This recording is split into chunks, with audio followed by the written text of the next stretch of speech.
Kisah kita dimulai dengan seorang otaku berbadan gempal yang menyebut dirinya si bukan siapa-siapa. Gara-gara julukan itu, dia sering banget jadi bahan buli di sekolah. Akhirnya dia memutuskan buat rajin belajar. Yakin kalau dia kerja keras dan punya banyak duit, semua masalah itu bakal hilang dari hidupnya. Rencana itu mungkin bisa berhasil, kalau bukan karena satu hal. Dia beneran cuma otaku gempal yang otaknya pas-pasan. Setelah lulus sekolah, satu-satunya peluang kerja yang dia dapat cuma jadi rekan sparring tinju. Itu pun diterima cuma karena syaratnya harus punya berat badan di atas 100 kg. Tak lama kemudian, nasib sial yang sama terulang lagi.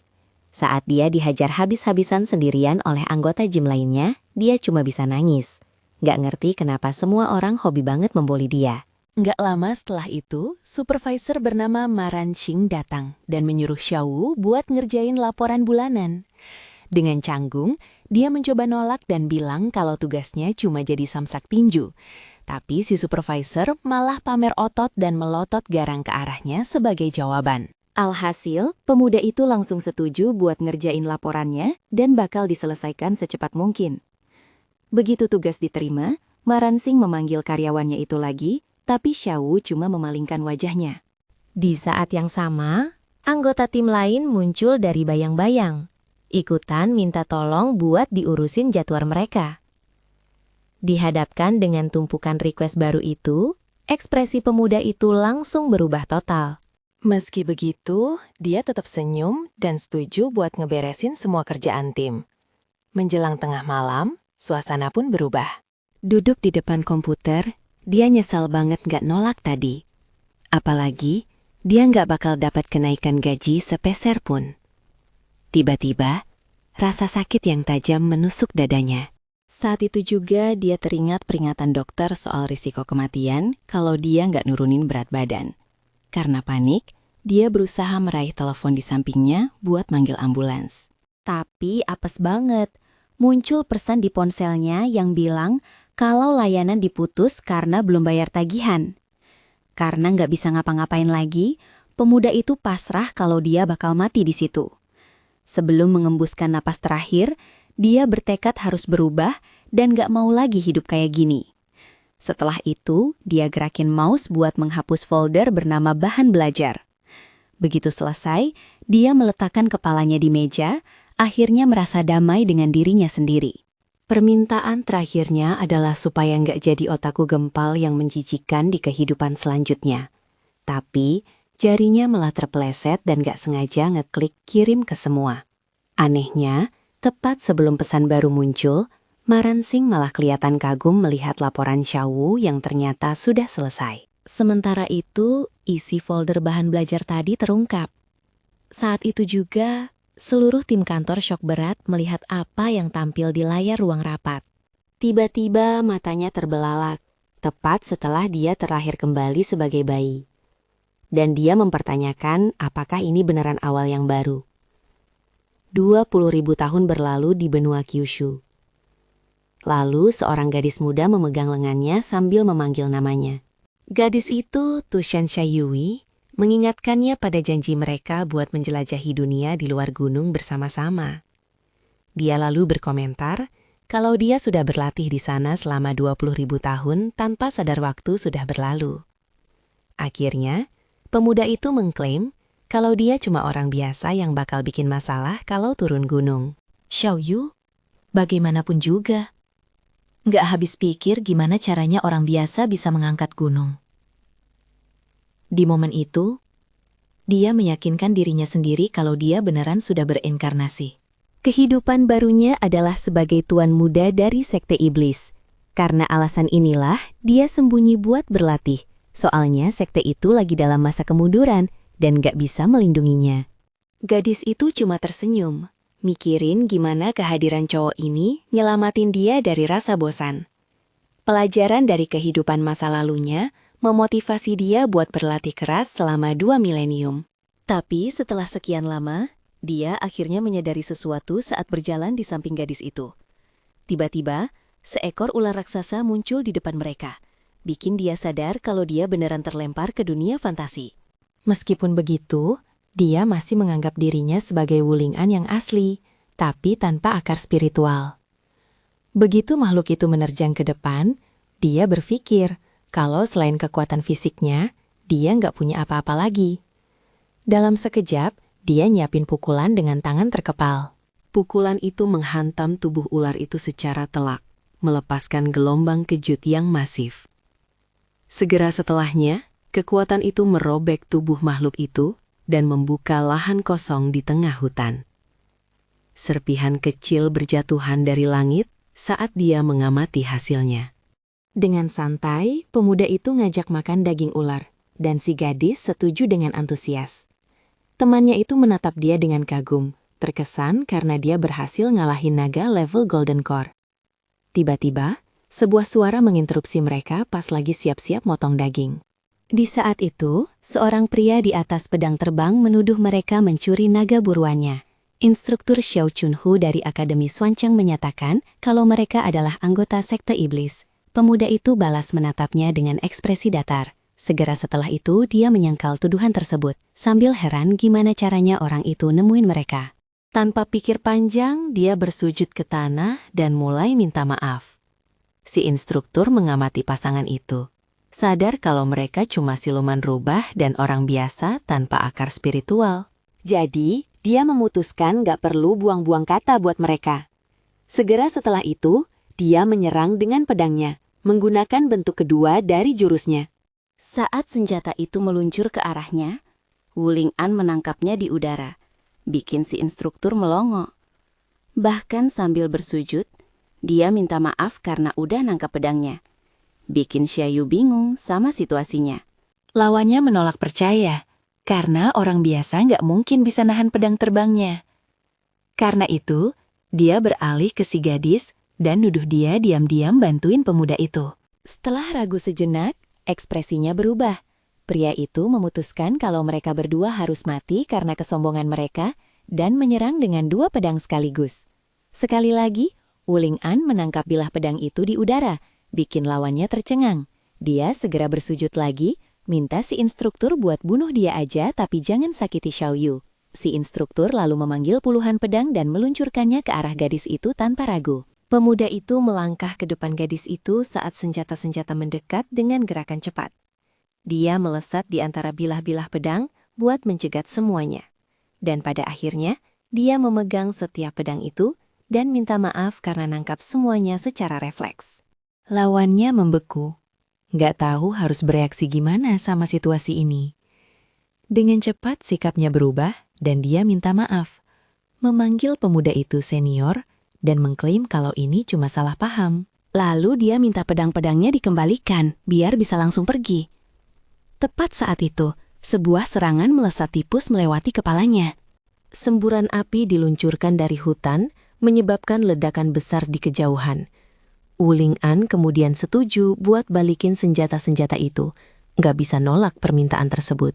Dengan itu, si instruktur melihat tubuhnya sendiri, menyadari kerusakan yang dia terima. Pemuda itu cuma berbalik dan bilang, mereka perlu pulang buat masak untuk ayahnya dan yang lain. Saat mereka mulai berjalan pergi, Xiaoyu berpaling ke arah pria itu buat ngomongin kejadian tadi. Dengan aura gelap, dia mengancamnya. Bilang jangan berani-berani nyebutin masalah ini ke siapapun. Ketakutan, si instruktur mengiyakan perintahnya berkali-kali. Segera setelah pemuda itu memanggilnya buat pergi, dia lari menyusulnya. Sendirian, pria itu melihat keduanya menghilang di kejauhan sambil membawa ular raksasa. Begitu mereka nggak terlihat lagi, dia jatuh berlutut. Bertanya-tanya siapa sebenarnya orang-orang itu. Ekspresinya menggelap saat dia berpikir kebahagiaan mereka nggak bakal bertahan lama. Segera setelah itu dia tertawa terbahak-bahak, berencana ngelaporin kejadian ini ke leluhur tua akademi, biar para kultivator iblis itu kena batunya. Di sisi lain, Xiaoyu berkomentar kalau meskipun Ling'an bisa ngalahin kultivator, dia tetap ngotot nyebut dirinya orang biasa. Tapi dia menyangkal kalau dia sebanding sama kultivator. Sementara gadis itu berargumen kalau pria tadi jelas-jelas coba membunuhnya karena dia nggak punya akar spiritual. Pemuda itu menjelaskan kalau itulah sebabnya dia melatih tubuhnya lebih keras lagi. Saat mereka berjalan, dia menyadari kalau Ling'an nggak perlu berlatih sekeras itu setiap saat. Meski begitu, gadis muda itu merasa lucu melihat temannya yang kayak nggak sadar sama kekuatannya sendiri. Tak lama kemudian pemandangan berubah, memperlihatkan pegunungan di kejauhan. Selanjutnya, pemuda itu membawa potongan daging ke pintu masuk gua dan mengumumkan kalau dia mau masuk. Namun, sebuah tanda di pintu masuk memperingatkan tentang kehadiran iblis dan kejahatan tak terampuni. Di dalam, sebuah kuali besar diletakkan di atas api. Tiba-tiba, seorang pria berwibawa muncul dari bayang-bayang, mengancam mati siapapun yang berani nyusup ke wilayah sekte iblis. Tapi tanpa rasa takut, Wulingan cuma senyum dan bilang kalau dia bawa daging ular. Seketika, ekspresi kelompok itu berubah total saat menyambut pengunjung kecil di balik jeruji. Semua orang memohon minta daging itu, bilang baunya enak banget dan mereka kelaparan. Lalu pemuda itu menjelaskan kalau, terlepas dari penampilan mereka, ini adalah paman-paman yang merawatnya. Meski begitu, pemimpin kelompok itu cuma memalingkan wajah, nggak puas. Saat itu, Udi, sang ketua sekte, bertanya apa bocah itu masih menganggapnya ayah. Soalnya dia nggak kelihatan selama 3 jam. Tapi sang anak membela diri, bilang kalau berburu dan nyiapin makanan bikin dia telat. Walaupun ayahnya membalas, kalau dia tahu apa yang terjadi di luar. Lalu tetua itu menuduh gadis itu mencoba membujuk anaknya turun gunung lagi, tapi pemuda itu menyangkalnya. Jawaban sang pemimpin adalah teriakan marah, menolak permintaan itu mentah-mentah. Ledakan amarah itu bikin sang anak dan Xiaoyu kaget. Terkurung dalam segel selama 20 milenium, Wudi mengklaim dia masih ingat kelicikan sekte aliran putih. Dengan itu, dia bertanya apa bocah itu mau ayahnya sendiri yang menguburnya, yang bikin pemuda itu minta maaf. Namun, dia ragu sejenak sebelum melanjutkan. Segera setelah itu, sang patriark meledak lagi, bilang dia udah dengar alasan yang sama selama 20.000 tahun. Sikap anaknya bikin pria itu benar-benar nggak bisa berkata-kata. Tetap saja, Lingan menyatakan kalau dia nggak mau lagi tinggal di hutan, meskipun itu berarti diburu atau dibunuh. Lalu anggota lain menyebutnya naif, mengingatkan kalau dia adalah yang terakhir dari keluarga itu dan pergi keluar sama aja bunuh diri. Saat itu, Xiaoyu memotong diskusi buat mengungkapkan kalau mereka ketemu kultivator aliran putih. Dan dia membeberkan kalau temannya itu mengalahkan orang itu dengan 1 pukulan. Meskipun Ling'an mencoba ngeles kalau itu cuma salah paham. Mendengar ini, Udi diam-diam bertanya-tanya, apakah bocah itu beneran udah jadi sekuat itu? Tapi dia tetap teriak kalau Ling'an cuma orang biasa tanpa akar spiritual. Selanjutnya dia tanya, gimana anaknya bakal menghadapi kultivator yang lebih kuat, bikin gadis itu khawatir.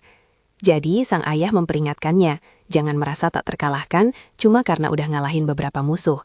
Tapi pemuda itu menjawab kalau dia nggak pernah bilang dirinya tak terkalahkan. Dan bahwa dia nggak tertarik sama hal-hal kayak gitu. Tujuan sejatinya, dia ungkapkan, adalah buat menghancurkan segel dan menyelamatkan mereka. Sesuatu yang gak bakal bisa dia capai kalau cuma diam di hutan. Lalu Wudi berbalik ke yang lain dan bertanya apa mereka yang ngasih tahu ini ke anaknya. Tapi mereka semua menyangkal. Di momen itu, bocah itu teringat gimana ayahnya, meski disegel, selalu peduli buat melindunginya. Sekarang, setelah dia dewasa, dia menyatakan kalau gilirannya buat melindungi sang tetua. Pada titik ini, Xiaoyu menyela buat mengingatkan mereka tentang sesuatu yang mereka lupakan. Dia menjelaskan kalau, karena temannya nggak punya aura iblis, identitasnya nggak bakal ketahuan, dan yang lain setuju. Meski begitu, Udi menolak nerima resiko itu, karena kemajuan apapun bakal melepaskan auranya dan membunuhnya. Lalu sang anak berbalik pergi, minta jangan disalahin atas keputusan yang udah dia buat. Begitu dia membalikkan badan, dia mendengar ayahnya berteriak menyuruhnya berhenti tepat setelah sebuah benda dilempar ke arahnya. Dia menangkapnya di udara, sementara Xiaoyu juga melirik benda itu. Karena nggak paham, pemuda itu bertanya, benda apa yang ada di tangannya? Sang tetua menjelaskan kalau itu adalah tiket kualifikasi buat ujian Akademi Xuancheng, menyarankannya sebagai tujuan pertama. Seketika, kelompok itu jadi heboh dengar kabar itu. Karena akademi itu terkenal melatih kultivator level Golden Core. Lalu Xiaoyu mempertanyakan keputusan itu. Tapi Wudi berargumen kalau tempat paling berbahaya juga adalah tempat paling aman. Dengan itu, pemuda itu mengerti kalau di sana dia bakal nemuin banyak jalan kultivasi dan mungkin nemuin satu buat dirinya sendiri. Selanjutnya, dia mulai mengemasi barang-barangnya ke dalam bungkusan besar. Tak lama, dia muncul siap buat berangkat dengan beban bawaan yang gede banget, mengumumkan kepergiannya ke Akademi Xuansheng. Karena penasaran, gadis itu bertanya gimana ayahnya bisa dapat benda itu, tapi dia nolak ngejawab. Lalu Wudi mengakui kalau dia nggak bisa lagi melindungi anaknya. Oleh karena itu, mengirimnya ke akademi adalah cara terbaik buat bikin dia tetap hidup. Sementara pemuda itu ngelihat peta diam-diam, sang patriark bicara sama gadis itu tentang misteri di sekeliling tubuh Lingan. Dia lalu memintanya seekor rubah ekor 9 yang levelnya mendekati kaisar buat melindunginya. Xiaoyu mengangkat tangannya, mengonfirmasi kalau dia paham betapa seriusnya masalah ini. Dia lalu bertanya siapa yang bakal bawain mereka makanan. Setelah dia dan bocah itu pergi di latar belakang, seluruh kelompok membeku saat menyadari situasinya. Akhirnya, Wudi berteriak nyuruh semua orang makan, karena itu bakal jadi makanan enak terakhir mereka. Xiaoyu lalu mengucapkan selamat tinggal dan menyuruh mereka menikmati momen itu. Begitu dia berbalik, Wudi berteriak menyuruhnya tunggu. Tapi gadis itu langsung memperingatkan kalau dia nggak bakal bawain makanan lagi. Lalu, dengan ekspresi serius, sang ayah mengingatkannya kalau dunia sedang diambang kehancuran.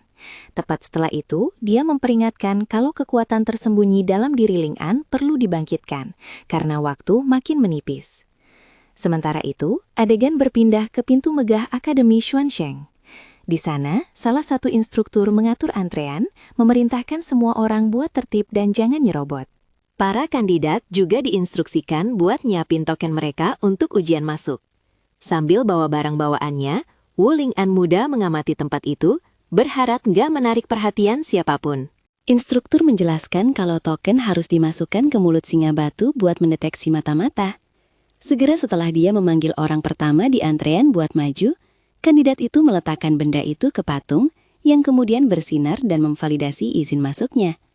Pemuda itu berterima kasih dan masuk ke akademi.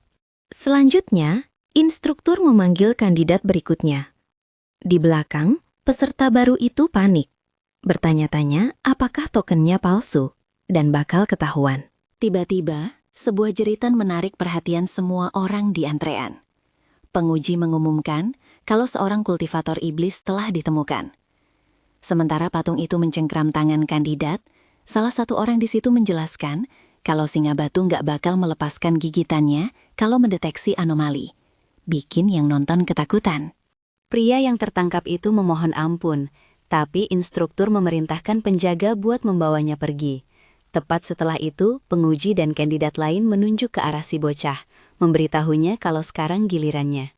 Lalu instruktur menyebutnya mencurigakan, gara-gara bawaannya yang besar, dan menyuruhnya memasukkan token sambil mengulang-ulang instruksi biar dia nggak salah.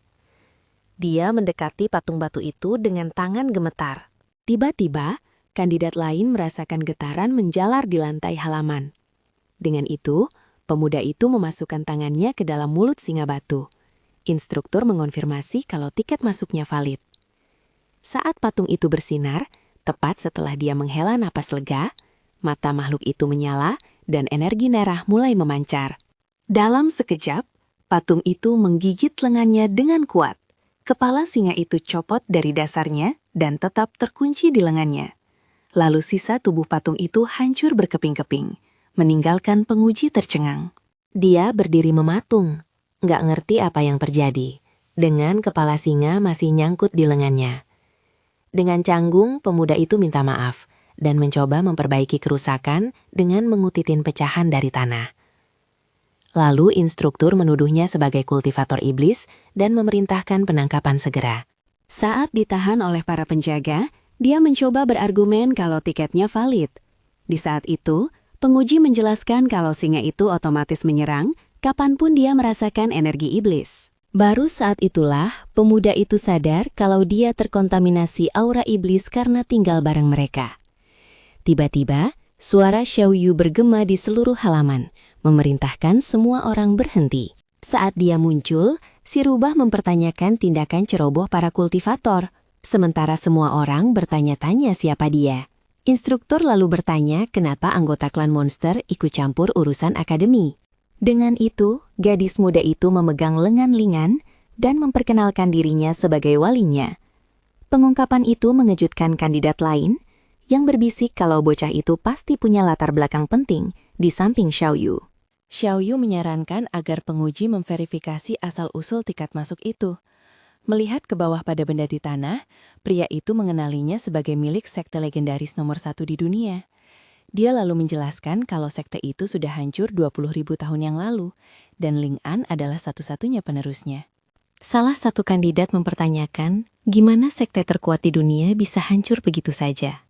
Dia sendiri menambahkan kalau nama sekte itu secara harfiah cuma itu. Dengan itu, Xiao Yu berargumen kalau itu bisa dimengerti. Tiket itu pasti terkontaminasi energi iblis. Instruktur merenungkan kalau situasinya rumit dan harus ditangani dengan hati-hati. Meski begitu, dia memperingatkan keduanya buat nggak melakukan hal mencurigakan dan jaga sikap.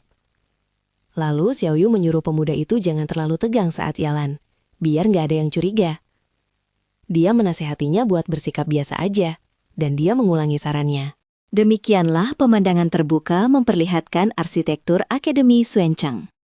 Tak lama, kerumunan murid baru berkumpul di depan menara yang menyambut mereka dari atas. Instruktur Akademi Mei Yanli diam-diam mengamati mereka semua. Selanjutnya, Tuan Huang Luhong mendekat buat bertanya tentang murid baru tahun ini. Penguji berkomentar kalau ada cukup banyak kandidat menjanjikan di halaman. Di antara mereka, ada Bai Die dari Puncak Yuzhen dan Tuan Muda Tie Shankao dari Sekte Huowen. Tanpa buang waktu, pemuda itu ngajak gadis itu buat latihan kultivasi ganda bareng dia. Tapi dengan ekspresi serius, dia cuma nyuruh cowok itu lenyap dari hadapannya. Di sekitar mereka, yang lain berbisik kalau gadis itu adalah jenius super, putri dari penguasa Puncak Yuzhen. Meski begitu, Bai Die menyimpulkan kalau ayahnya benar, dan gak ada satupun pendatang baru yang layak dapat perhatiannya. Dari atas, Instruktur Mei berkomentar soal kualitas murid-murid, tapi ragu sejenak. Dia merasa ada sesuatu yang aneh bercampur dalam kelompok itu. Sementara Wu Ling'an mencoba bersikap normal, Tuan Huang tertawa, mengira dia cuma seseorang yang pengen pamer kekuatan barunya. Penguji Mei, bagaimanapun, meragukan kalau dengan tingkah mencolok kayak gitu, dia bakal lulus tes pertama. Tepat setelah itu, salah satu asisten bergegas keluar dengan terburu-buru dari atas menara, dan instruktur melayang ke udara menarik perhatian semua orang, bikin mereka terkesan. Dia lalu memperkenalkan dirinya sebagai Mei Yanli, orang yang bertanggung jawab atas evaluasi, dan mengumumkan dimulainya tes. Dia menjelaskan kalau hanya mereka yang lulus semua tahap yang bakal jadi murid akademi. Saat mengamati, Lingan muda merasa wajah instruktur itu kelihatan familiar. Pria itu menanyainya langsung, bertanya kenapa dia natap kayak gitu.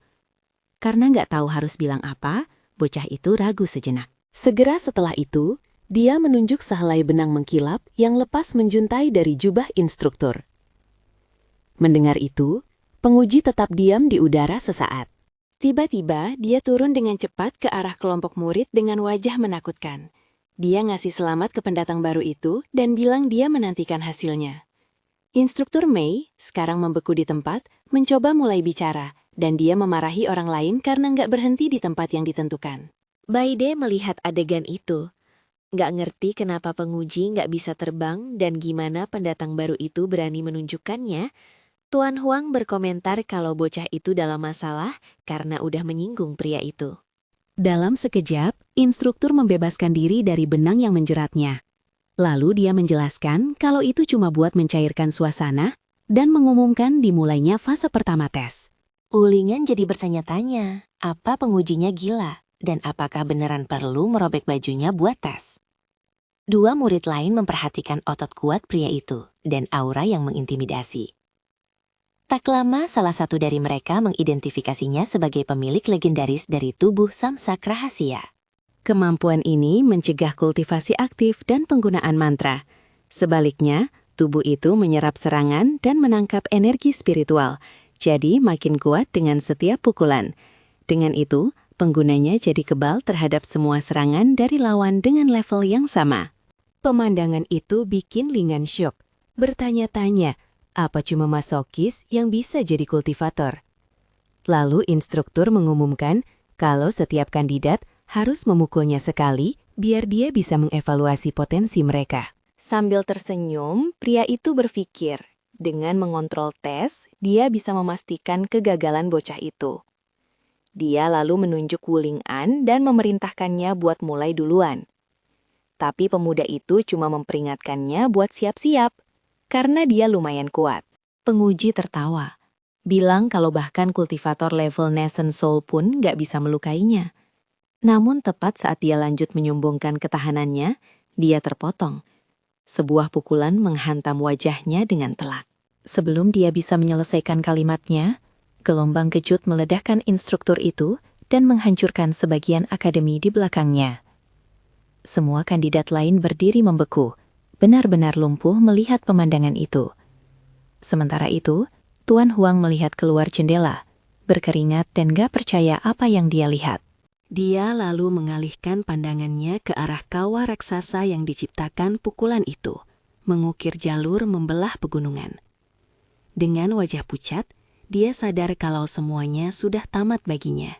Di tengah puing-puing, instruktur duduk di tanah sementara asap mengepul dari tubuhnya. Dengan mata terbalik dan busa di mulutnya, pria itu kelihatan pingsan total, nggak ngerti betapa gawatnya situasi ini. Pemuda itu berbalik ke yang lain dan bertanya apa itu artinya dia lulus. Sebagai jawaban, kandidat lain cuma mundur dalam diam. Dari atap di atas, seekor rubah melampat dengan gesit lalu duduk. Xiao Yu mengamati adegan itu, memperhatikan gimana Ling An udah menarik perhatian semua orang di kerumunan. Salah satu murid mempertanyakan gimana penguji bisa kena efeknya, padahal teorinya bilang sebaliknya. Bai Die berbalik ke pendatang baru itu dan bertanya, gimana dia bisa melakukan hal gila kayak gitu? Sementara itu, Tuan Huang mendekati instruktur yang terbaring di tanah. Dia dengan cepat menilai kalau kekuatan pukulan itu hampir setara level Nascent Soul tahap akhir. Tiba-tiba, mata pria itu terbuka lebar. Dalam sekejap, dia bangkit dari tanah. Dia lalu bergegas ke arah pemuda itu dengan ekspresi aneh.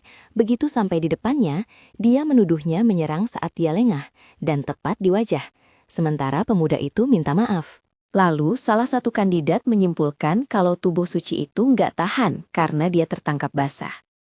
Penguji memperingatkan kalau tes sebelumnya nggak dihitung, dan dia bakal didiskualifikasi kalau pakai trik lagi. Selanjutnya, aura emas menyelimuti tubuhnya, mengaktifkan kemampuannya. Salah satu murid mengenali teknik itu sebagai jurus pertahanan tertinggi dari tubuh suci. Instruktur lalu menyombong, bilang kalau bahkan dengan kekuatan penuh pun, dia nggak bakal tergeser. Tanpa ragu, pemuda itu mendaratkan pukulan langsung ke perutnya. Tinju itu tenggelam ke dalam tubuh pria itu, tapi dia nggak bergerak dari tempatnya. Kerumunan berkomentar kagum kalau penguji bahkan nggak menggeser kakinya akibat benturan itu. Tuan Huang bagaimanapun menyadari ada yang salah dengan reaksi itu. Tak lama kemudian terungkap kalau instruktur Mei pingsan sambil berdiri. Tuan Huang lalu turun tangan, mengumumkan kalau semua orang lulus ronde pertama. Para kandidat merayakan kabar itu sambil masih bertanya-tanya tentang level kekuatan pemuda itu. Selanjutnya, seorang murid mendekat buat memperkenalkan diri ke Wu Ling An. Dia mengungkapkan dirinya sebagai Zhang Ma, penerus sekte Huo Wen, dan menyebutkan kemampuannya, lalu memutuskan buat nerima Ling An sebagai saudara angkatnya. Bikin pemuda itu nggak nyaman sama ide itu. Dalam sekejap, kandidat lain juga mendekat, minta jadi adik angkatnya. Segera setelah itu, seorang bocah memperkenalkan diri sebagai Tianji dari sekte Tianji, menawarkan informasi akurat. Dengan permintaan maaf, dia mengakui kalau meskipun dia ngumpulin data, dia nggak punya info apa-apa soal saudara barunya ini. Akhirnya, Ling An merasakan keakraban dengan sikap ramahnya. Lalu Tianji bertanya dari sekte atau perguruan mana dia berasal. Dengan canggung, Wu Ling An menjawab kalau dia cuma kultivator tunggal. Tiba-tiba, kerumunan membelah buat kasih jalan bagi jenius dari puncak Yuzen. Dengan itu, gadis muda itu menuduhnya suka cari perhatian dan berjanji bakal nunjukin perbedaan antara mereka. Tepat setelah itu, gadis itu berbalik dan pergi. Sementara dia mengamatinya di latar belakang, sesosok bertudung mengikuti adegan itu di antara kerumunan. Tuan Huang lalu berteriak agar jangan ada yang merayakan terlalu cepat. Dia kemudian menekan tombol merah pada pengendali yang dia pegang. Tanah di bawah para kandidat menyala, dan mereka semua bertanya-tanya apa yang terjadi. Sebuah getaran kecil, kelompok itu mendapati diri mereka diteleportasi ke tempat gelap dan tertutup. Dari luar, struktur itu terungkap sebagai kubus logam raksasa. Di dalam kubus, beberapa makhluk robotik dan ksatria mekanis muncul di hadapan mereka. Begitu mereka diteleportasi, para kandidat mendapati diri mereka dikelilingi oleh prajurit berbaju jirah raksasa. Dari atas, pemandangan memperlihatkan betapa kecilnya mereka dibandingkan mesin-mesin yang mengepung mereka.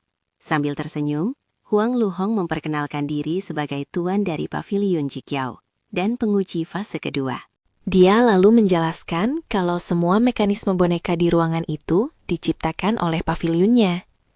Tes terdiri dari menghindari senjata tersembunyi yang bakal diluncurkan terus-menerus ke arah mereka. Tak lama, dia menyalakan batang dupa dan memperingatkan kalau tantangan bakal berlangsung sampai apinya padam. Tianji kemudian mulai memperingatkan kalau senjata yang ditembakkan oleh mekanisme boneka itu berbahaya. Dalam sekejap, mata mesin-mesin itu menyala, mengonfirmasi kalau mereka asli. Dengan itu, robot-robot mulai menembakkan ledakan energi ke arah para kandidat. Murid-murid berlarian panik buat menghindari serangan yang meledak di seluruh lantai. Mesin-mesin itu terus menembak tanpa henti. banyak yang terkena ledakan dan menyerah pada tes itu hampir seketika. Dari kejauhan, Huang Luhong mengamati kalau bocah dari sekte Huowen itu rada oke juga. Jiang Ma mengaktifkan tekniknya dan berdiri diam sementara sinar cahaya melengkung di sekelilingnya. Sambil tersenyum, Dia menyombong kalau nggak ada yang bisa menyerangnya dari belakang tanpa kemampuan. Tepat setelah itu namun, seberkas sinar menghantamnya telak di dada. Penguji cuma menutup wajahnya. Pura-pura dia nggak ngebawa sial buat bocah itu. dia lalu memperhatikan kalau gadis dari sekte Yuzen juga terbukti sangat kuat. Tiba-tiba ekspresi kultivator itu berubah saat dia menyadari sesuatu. Sementara itu, Wuling An membenamkan salah satu robot ke dalam tanah. Dia dengan cepat menyimpulkan kalau dengan cara ini dia nggak bakal kena serangan. Penguji lalu berteriak marah padanya. Tesnya itu soal kecepatan dan jangan disalahartikan.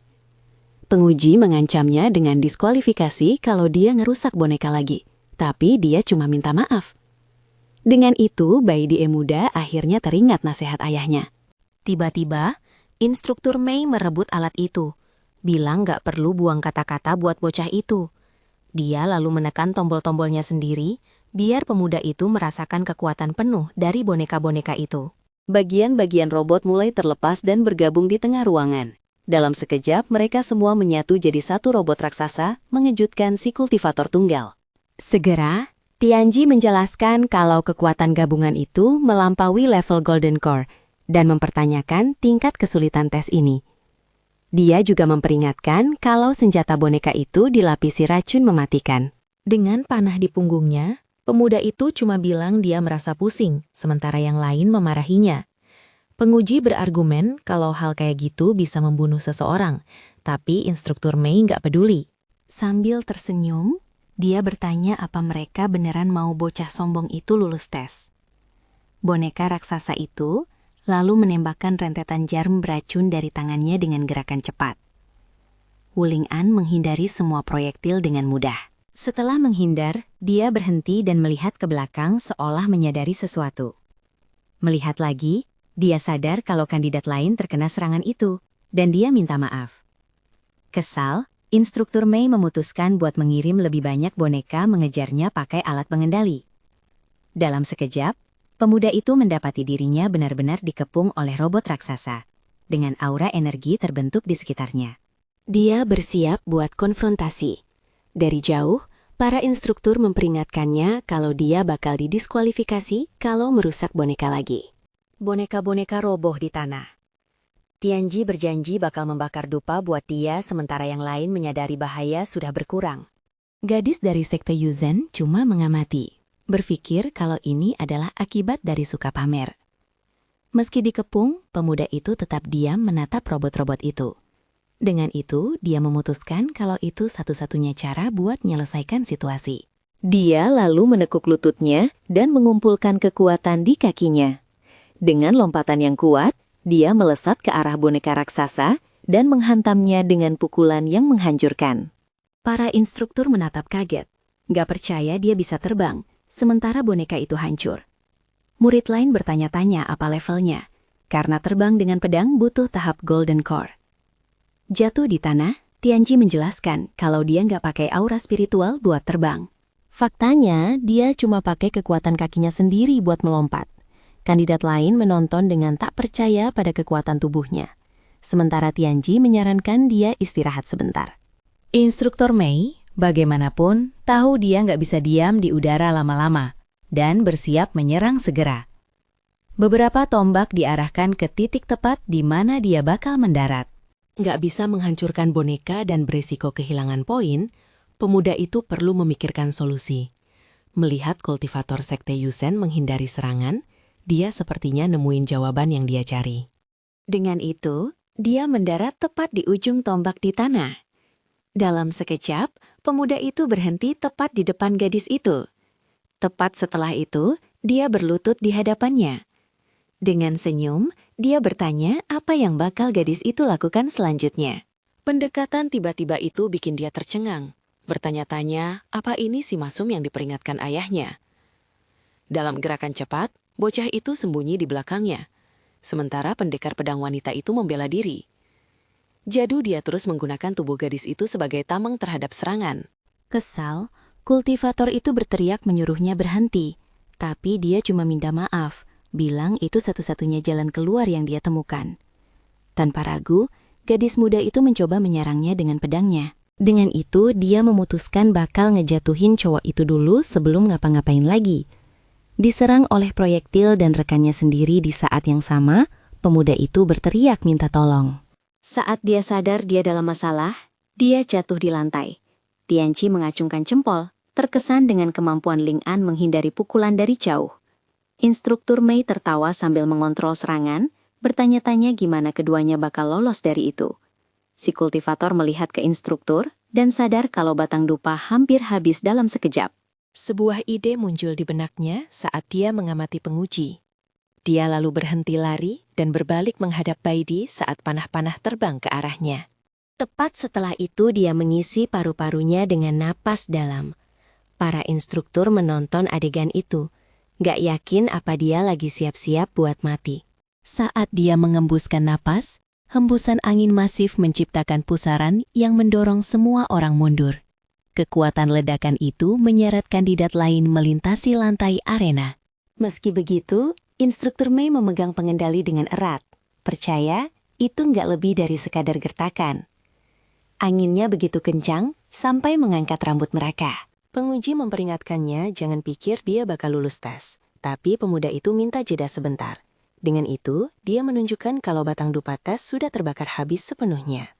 Penguji Huang menyadari kalau napas itu mempercepat pembakaran dan bertanya-tanya apa yang salah dengan tubuh bocah itu.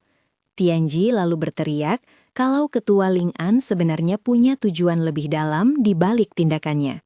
Dengan itu, hembusan angin merobek pakaian beberapa kandidat. Sementara dia menjelaskan kalau sang ketua mencoba dapetin keuntungan buat semua orang, wajah pendekar pedang wanita itu memerah padam melihat situasi tersebut. Tepat setelah itu, murid sekte Yuzen lari, memperingatkan kalau ini belum berakhir. Sementara pemuda itu bertanya-tanya apa salahnya, dia lalu melihat peserta lain yang terluka dan berdarah. Terdengar suara yang nyeletuk kalau sudah bertahun-tahun tidak ada mahasiswa baru yang semenarik ini. Tiba-tiba, Kepala Sekolah Akademi Suen Chen, Yu Tangshen, muncul dan memuji evaluasi tahun ini yang terasa sangat hidup dan bersemangat. Para siswa jadi bingung, apa benar dia itu kepala sekolah? Soalnya penampilannya nggak meyakinkan banget, apalagi rambut palsunya malah copot. Chenji langsung memarahi mereka dan membocorkan kalau kakek itu adalah Shura api merah yang legendaris, Yu Tangsheng. Dia lanjut cerita kalau sang ketua pernah membantai kultivator iblis yang tak terhitung jumlahnya dan mewarnai rambutnya dengan darah mereka. Tapi ya gitu deh, kandidat lain kayaknya nggak terlalu kagum sama dongeng itu. Salah satu dari mereka malah nanya, kalau legendanya benar, kenapa rambut merahnya palsu? Sang kepala sekolah menoleh ke bocah itu dan tanya siapa namanya. Dan dia jawab kalau namanya Wulingan. Dari atas atap, Tushan mengamati adegan itu dengan cemas. Gadis kecil itu heran kenapa kepala sekolah muncul tiba-tiba banget dan bingung gimana cara beresin masalah karena Wulingan udah bikin dia tersinggung. Akhirnya, dia menghubungi Wulingan lewat telepati dan bocah itu mendengar panggilannya. Tushan menyuruhnya buat masangin balik wig itu ke kepala si ketua. Sebelum dia sadar, instruktur mungkin bakal coba minta maaf atas nama bocah itu dan memohon belas kasihan dari atasannya. Tapi sang kepala sekolah malah balik nanya, mempertanyakan ketidakbecusan instruktur itu sendiri. Sementara itu, wig tersebut makin melorot dari kepala si tetua. Dalam sekejap, pemuda itu bersiap untuk beraksi. Dengan gerakan kilat, dia melompat dan memasang kembali wig itu tepat di kepala sang kepala sekolah. Si tetua terkesan banget sama kecepatan gerakan itu, yang hampir gak kedeteksi sama sekali. Sambil tersenyum, kultivator itu bilang kalau dia cuma mungut barang yang dijatuhkan kepala sekolah, jadi gak perlu makasih segala. Instruktur Mei mencoba menarik perhatian Yao Tangsang buat memperingatkannya. Tiba-tiba, kepala sekolah muncul dengan beberapa anak panah yang nancep di kepalanya, ditembak dari atap. Tushan berteriak panik, nyuruh dia bedain mana wig, mana senjata rahasia. Instruktur Mei langsung nyekek leher bocah itu, nuduh dia nyerang tetua. Tapi dia minta maaf dan bilang kalau dia cuma salah paham. Tapi sang pemimpin malah nanya, apa mereka beneran mikir hal-hal kecil kayak gitu bisa melukainya? Instruktur Mei nunjuk darah yang netes ke bawah, tapi atasannya ngotot kalau itu cuma bagian dari ujian. Bocah itu kelihatan kagum, tapi Tushan sadar kalau kepala sekolah cuma pura-pura berani. Terus pemuda itu nawarin diri buat nyabut senjata yang nancep di kepalanya. Begitu anak panah dicabut, cairan hitam langsung muncrat dari lukanya. Sang pemimpin langsung ambruk ke tanah, dan ketahuan deh kalau kakinya ternyata berbulu lebat. Instruktur Mei lari dan nangkep dia sebelum nyium lantai. Siswa lain berkomentar kalau dia cuma kelihatan kayak kakek tua sombong yang kakinya berbulu. Penguji Huang lalu ngumumin kalau semua siswa yang tersisa lulus fase kedua dan tes berikutnya bakal segera digelar. Besoknya, pas para instruktur gotong kepala sekolah ke aula alkemis, yang lain cuma bengong ngeliatin. Salah satu kandidatnya letuk. Meskipun mereka lulus evaluasi, rasanya ada yang aneh. Tiba-tiba, salah satu dari mereka ingat sesuatu yang penting pas dia sadar udah dikepung sama boneka kayu. Semua orang teriak barengan, nanya ke Master Huang kenapa dia nggak matiin boneka mekanik itu dari jauh. Instruktur Mei mengamati kekacauan di halaman, sementara Wulingan tetap aman karena sembunyi. Instruktur Xiao Chunhu ngebatin kalau dia nggak nyangka bocah itu bakal nyerahin diri segampang itu. Belakangan, para siswa ngeluh kalau mereka hampir mati kena proyektil selama tes. Adegan pindah ke asrama siswa. Pas malam hari, Tushan nemuin Wulingan lagi latihan dan nanya kenapa dia gak istirahat. Tapi bocah itu bilang dia harus lulus tes ini. Tushan setuju kalau evaluasi berikutnya itu krusial buat dapetin sumber daya latihan yang lebih banyak. Meski begitu, gadis kecil itu ngingetin kalau nyimbangin kerja keras dan istirahat itu juga penting. Habis itu, dia nawarin bantuan buat buka meridian Wulingan. Ekspresinya bikin Wulingan curiga. Gadis itu cuma muji dia karena ambisius dan mulai mendekat. Tiba-tiba dia tersandung batu dekat pintu dengan gerakan cepat. Si kultivator menangkapnya dan nyuruh dia buat lebih hati-hati. Tushan girang karena rencananya berhasil sempurna. Di luar, Baidi Basi berdiri mematung di dekat tembok. Di situ, dia janji sama dirinya sendiri bakal bikin Wulingan bayar atas apa yang terjadi. Tiba-tiba, ada suara yang bikin dia kaget. Dia langsung nengok ke arah suara yang asalnya dari kamar Wulingan. Ekspresinya berubah pas dia coba memahami situasi. Lewat jendela, gadis itu lihat siluet Wulingan dan bertanya-tanya ngapain dia di sana. Dia coba ngeyakinin dirinya sendiri kalau itu cuma salah paham, karena bocah itu baru aja nyampe di akademi. Dia mutusin buat tenang dulu biar bisa ngamatin situasi lebih jelas. Pas ngintip lagi, siluet di jendela itu kayaknya malah membenarkan kecurigaannya. Padahal aslinya dia cuma lagi latihan lompat tali yang untungnya ditemuin sama pamannya. Sementara itu, Tushan nyesel udah numpahin arak bunga merah yang biasa dipakai buat ngobatin luka. Dia lalu jongkok, bawa kain buat mulai bersihin genangan di lantai. Pas nginjek cairan itu, gadis kecil itu kepleset dan tiba-tiba jatuh ke arah luar. Baidi, yang udah siap mendobrak kamar, bertekad buat nyelamatin gadis itu. Tiba-tiba, siluet menyeramkan muncul di jendela, bikin dia teriak ketakutan. Dia cepet-cepet nutup mukanya, mikir kalau udah terlambat buat ngapa-ngapain. Sementara di dalam kamar, Si kultivator nanya ke Tushan apa dia baik-baik aja, tapi dia cuma bilang kalau dia habis jatuh. Terus dia ngeluh bajunya kena noda cairan merah. Pemandangan itu bikin Wulingan grogi, sampai dia buang muka. Dia lalu nawarin bantuan buat nyariin baju bersih dan berbalik ke arah lemari. Tiba-tiba, pintu kamar ditendang terbuka dengan kekuatan penuh. Dengan pedang di tangan, Baidi nyebut dia pembunuh iblis dan nyuruh dia nyerah. Saat itu, adegan nunjukin pemuda itu lagi nyerahin handuk ke Tushan yang lagi berlutut di lantai.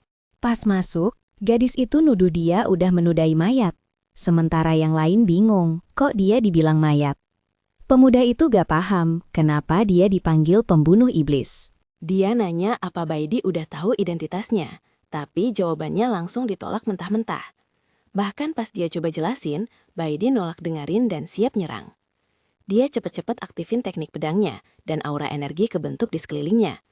Gadis muda itu lalu ngeluncurin serangan 10.000 pedangnya. Gak ada pilihan lain, dia mutusin harus nyerang balik buat pertahanan diri. Dengan itu, dia bergerak dengan kecepatan tinggi, ngehindarin bilah-bilah energi itu. Kecepatan gerakannya bikin Baidi kaget sesaat. Tapi dia ngingetin jangan mikir cuma segitu kemampuannya. Dia lalu nyiapin serangan pedang surgawi yang menusuk. Sinar energi raksasa ditembakin ke arahnya. Buat ngelindungin diri, dia nahan serangan itu pakai pukulan langsung. Lawannya nggak percaya, dia bisa ngehancurin pedang kecilnya cuma pakai tubuh fisik. Tiba-tiba dia ngerasain ada orang muncul tepat di belakangnya. Dalam sekejap, tengkuknya dipukul pakai serangan telapak tangan yang tujuannya buat ngehapus ingatan. Seketika itu juga, dia ambruk ke lantai, pingsan total. Sementara pedangnya ngegelinding ke samping. Duduk di lantai, kultivator itu minta maaf. Ngejelasin kalau ini satu-satunya cara biar identitasnya nggak ketahuan. Jadi tekniknya itu ngalirin tenaga ke telapak tangan dan diarahin ke otak lawan. Hasilnya, pukulan itu bikin dia benar-benar teler di lantai. Gak lama kemudian, dia bilang mereka harus cepet-cepet bawa dia balik sebelum ada yang nemuin mereka di situ. Dia lalu gendong gadis itu di bahunya, keluar kamar di bawah sinar bulan. Dia lari melintasi atap-atap akademi sambil bawa Baidi. Sambil maju terus, dia nyari tempat yang pas buat ninggalin gadis itu. Tiba-tiba, pendekar pedang wanita itu mulai sadar, bingung ada apa sama dirinya. Tanpa ragu, dia pukul lagi pakai teknik penghapus ingatan yang sama. Sambil ngehela napas, dia mikir kalau dia hampir aja ketahuan. Meski begitu, ada sesuatu yang terus ngeganggu pikirannya. Pas dia gendong Baidi ngelewatin jalanan akademi, dia bingung sebenarnya di mana rumah wanita ini. Gara-gara itu, dia jadi bingung banget. Gak tahu harus ngapain selanjutnya. Chenji yang sembunyi ngamatin adegan itu, nyoba mahamin hubungan macam apa yang ada antara bos Wulingan dan Baidi. Meskipun dia dorong pintu salah satu kamar, dia segera membukanya lebar-lebar. Habis itu, pemuda itu ngebaringin dia di kasur. Karena kamarnya kelihatan kosong, dia asumsi Baidi tinggal di situ. Tapi tiba-tiba wanita muda itu mulai bangun lagi, nanya apa yang terjadi. Tapi, tanpa ragu, dia pukul lagi pakai teknik penghapus ingatan, sampai dia pingsan. Orang asing itu minta maaf, karena nggak bisa ngungkapin identitasnya. Tushan mulai khawatir kalau keseringan pakai teknik itu bisa bikin ingatan Baidi jadi acak-acakan. Meskipun dia ngerasa bersalah, dia tahu ini lebih baik daripada keluarganya dibantai. Ngeliat sekeliling, dia kaget sama berantakannya kamar wanita muda itu. Gak lama kemudian, dia sadar ada jejak kaki yang dia tinggalin di lantai. Makanya, bertekad gak ninggalin jejak, dia ambil kain pel buat bersihin tempat itu. Selain itu, sambil bersih-bersih, dia mutusin sekalian aja ngerapiin kamarnya yang berantakan. Tapi kemudian, adegan pindah ke gazebo di tengah hutan pas malam hari. Saat itu, sosok berjubah merintahin siapapun yang sembunyi di sana buat berhenti. Begitu Xiao Chunhu muda muncul, orang asing itu muji dia karena sembunyi dengan sangat baik. Tepat setelah itu, sosok itu sombong bilang kalau nggak ada yang bisa lolos dari matanya. Dengan itu, pemuda itu ngejelasin kalau dia butuh bantuannya buat ngurusin siswa baru. Pria berjubah itu bagaimanapun nanya kenapa dia harus bantu. Sebagai gantinya, instruktur itu janjiin dukungan penuh dalam pemilihan kepala keluarga berikutnya. Gak lama kemudian, sosok itu berdiri dan nanya identitas targetnya. Dan permintaannya dijawab, Wulingen. Dengar nama itu, pria itu ingat bocah sombong dari ujian. Terus, instruktur itu ngusulin buat nyurangin undian, biar dia bisa ngebunuh pemuda itu seolah-olah kecelakaan. Si jubah setuju sama rencananya, tapi ngingetin dia jangan lupa sama janjinya. Pas sosok itu balik badan mau pergi, Tuan Muda Xiao manggil dia lagi, gak lama setelah dia minta tolong buat masalah lain. Jebur ke air, ular air raksasa udah ngelilit kakinya, nahan dia kuat-kuat. Putus asa, dia mohon buat diselamatin dulu. Yang bikin sekutunya nggak habis pikir sama situasinya. Nggak ada pilihan lain, pria itu mutusin buat turun tangan dengan gerakan cepat. Dia nyabut senjatanya dan nebas makhluk itu pakai serangan energi. Segera setelah itu dia lari dan melompat, nyelesain serangan dengan tebasan kuat. Jadi, dengan monster yang udah kalah, sosok berjubah itu ngumumin kalau semuanya udah beres. Tapi tiba-tiba, Xiao Chunhu jatuh dari langit, teriak-teriak di antara pepohonan. Dalam sekejap, pria itu nangkep dia di pelukannya sebelum dia nyium panah. Akhirnya, instruktur itu muji kekuatan jenius keluarga Xiao, tapi pemuda itu cuma minta dia buat nurunin dia. Sosok itu ngejatuhin dia dengan kepala duluan ke air dan pergi gitu aja. Gak lama kemudian, roh Master Dan muncul, dan si jubah memperingatkan kalau Wulingen itu gak sesimpel itu. Kemudian sang Master setuju, ngakuin kalau kekuatan yang ditunjukin bocah itu bakal sulit dihadapi, bahkan buat dia di masa jayanya. Meski begitu, pria itu sombong, ngaku kalau gak ada seorang pun di dunia itu yang bisa ngalahin dia. Dia lalu ngungkapin kalau dirinya adalah penjelajah waktu bernama Xiao Hohoho. Karena di kehidupan aslinya, dia cuma siswa biasa di Blue Star. Setelah kecelakaan lalu lintas, dia akhirnya bertransmigrasi ke dunia kultivasi. Dan segera setelah itu, dia jadi tuan muda keluarga Xiao yang kelihatannya gak penting. Suatu hari, pas lagi ngurus ternak, dia kesandung dan jatuh ke kotoran. Saat itu juga, dia nemuin cincin yang jadi rumah Master Dan. Memulai perjalanan kekuatannya, kisah protagonis ini. Dia ngerasa pede kalau setiap lawan itu gak lebih dari batu loncatan di jalannya. Terlebih lagi, Xiao Huohuo nyatain kalau bahkan tanpa dendam, takdir Wulingen adalah buat dikalahin sama dia.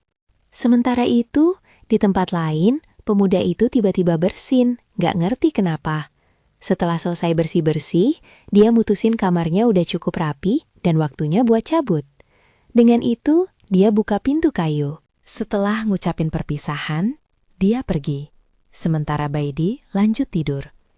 Berdiri di depan kamarnya sendiri, sang pelintas waktu itu sadar ada yang aneh. Begitu dia masuk, dia sadar ada orang yang pernah masuk ke kamarnya. Gak lama kemudian, dia nemuin Baidi lagi terbaring pingsan di kasurnya. Sesaat dia cuma berdiri di sana ngeliatin gadis yang lagi tidur itu. Tapi sedetik kemudian dia panik, pas sadar kalau ada kultivator yang nyusup ke kamarnya. Pas dia mendekat ke kasur, Wulingen ngeliatin Baidi yang ngebalik badan dalam tidurnya. Ketenaran wanita muda itu sebagai dewi generasi baru muncul di benaknya, dan dia mengaguminya bahkan saat dia lagi tidur. Terus pemuda itu marahin dirinya sendiri, ngingetin kalau ini bukan waktunya buat terdistraksi. Dengan postur baru, dia berbalik ke arah salah satu perabot di kamar. Dia mulai nganalisis situasi, mikir kenapa seorang cewek mau ngerapiin kamarnya dan tiduran di kasurnya. Makanya, satu kesimpulan muncul di benaknya. Cewek ini pasti naksir dia. Ingatan tentang komik dari kehidupan masa lalunya bikin dia percaya kalau sebagai protagonis, udah takdirnya buat punya heroin yang jatuh cinta sama dia. Pas dia natap gadis yang lagi tidur itu, dia bertanya-tanya, apa Baidi bisa jadi heroin takdirnya?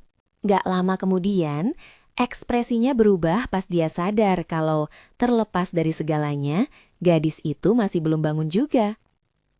Saat itu, Master Dan muncul dan ngungkapin kalau kesadarannya rusak, yang bikin dia nggak bisa bangun. Jadi, buat pamer, Wulingen berasumsi kalau Baidi udah ngabisin banyak energi buat ngerapiin kamarnya sampai pingsan, bikin Master Dan marahin dia. Gak peduli, pemuda itu ngebungkuk di atas kasur, yakin dia bisa bantu. Pakai pengetahuan pertolongan pertama dari kehidupan masa lalunya, dia lalu memposisikan diri di depan kasur dan siap buat mulai prosedur.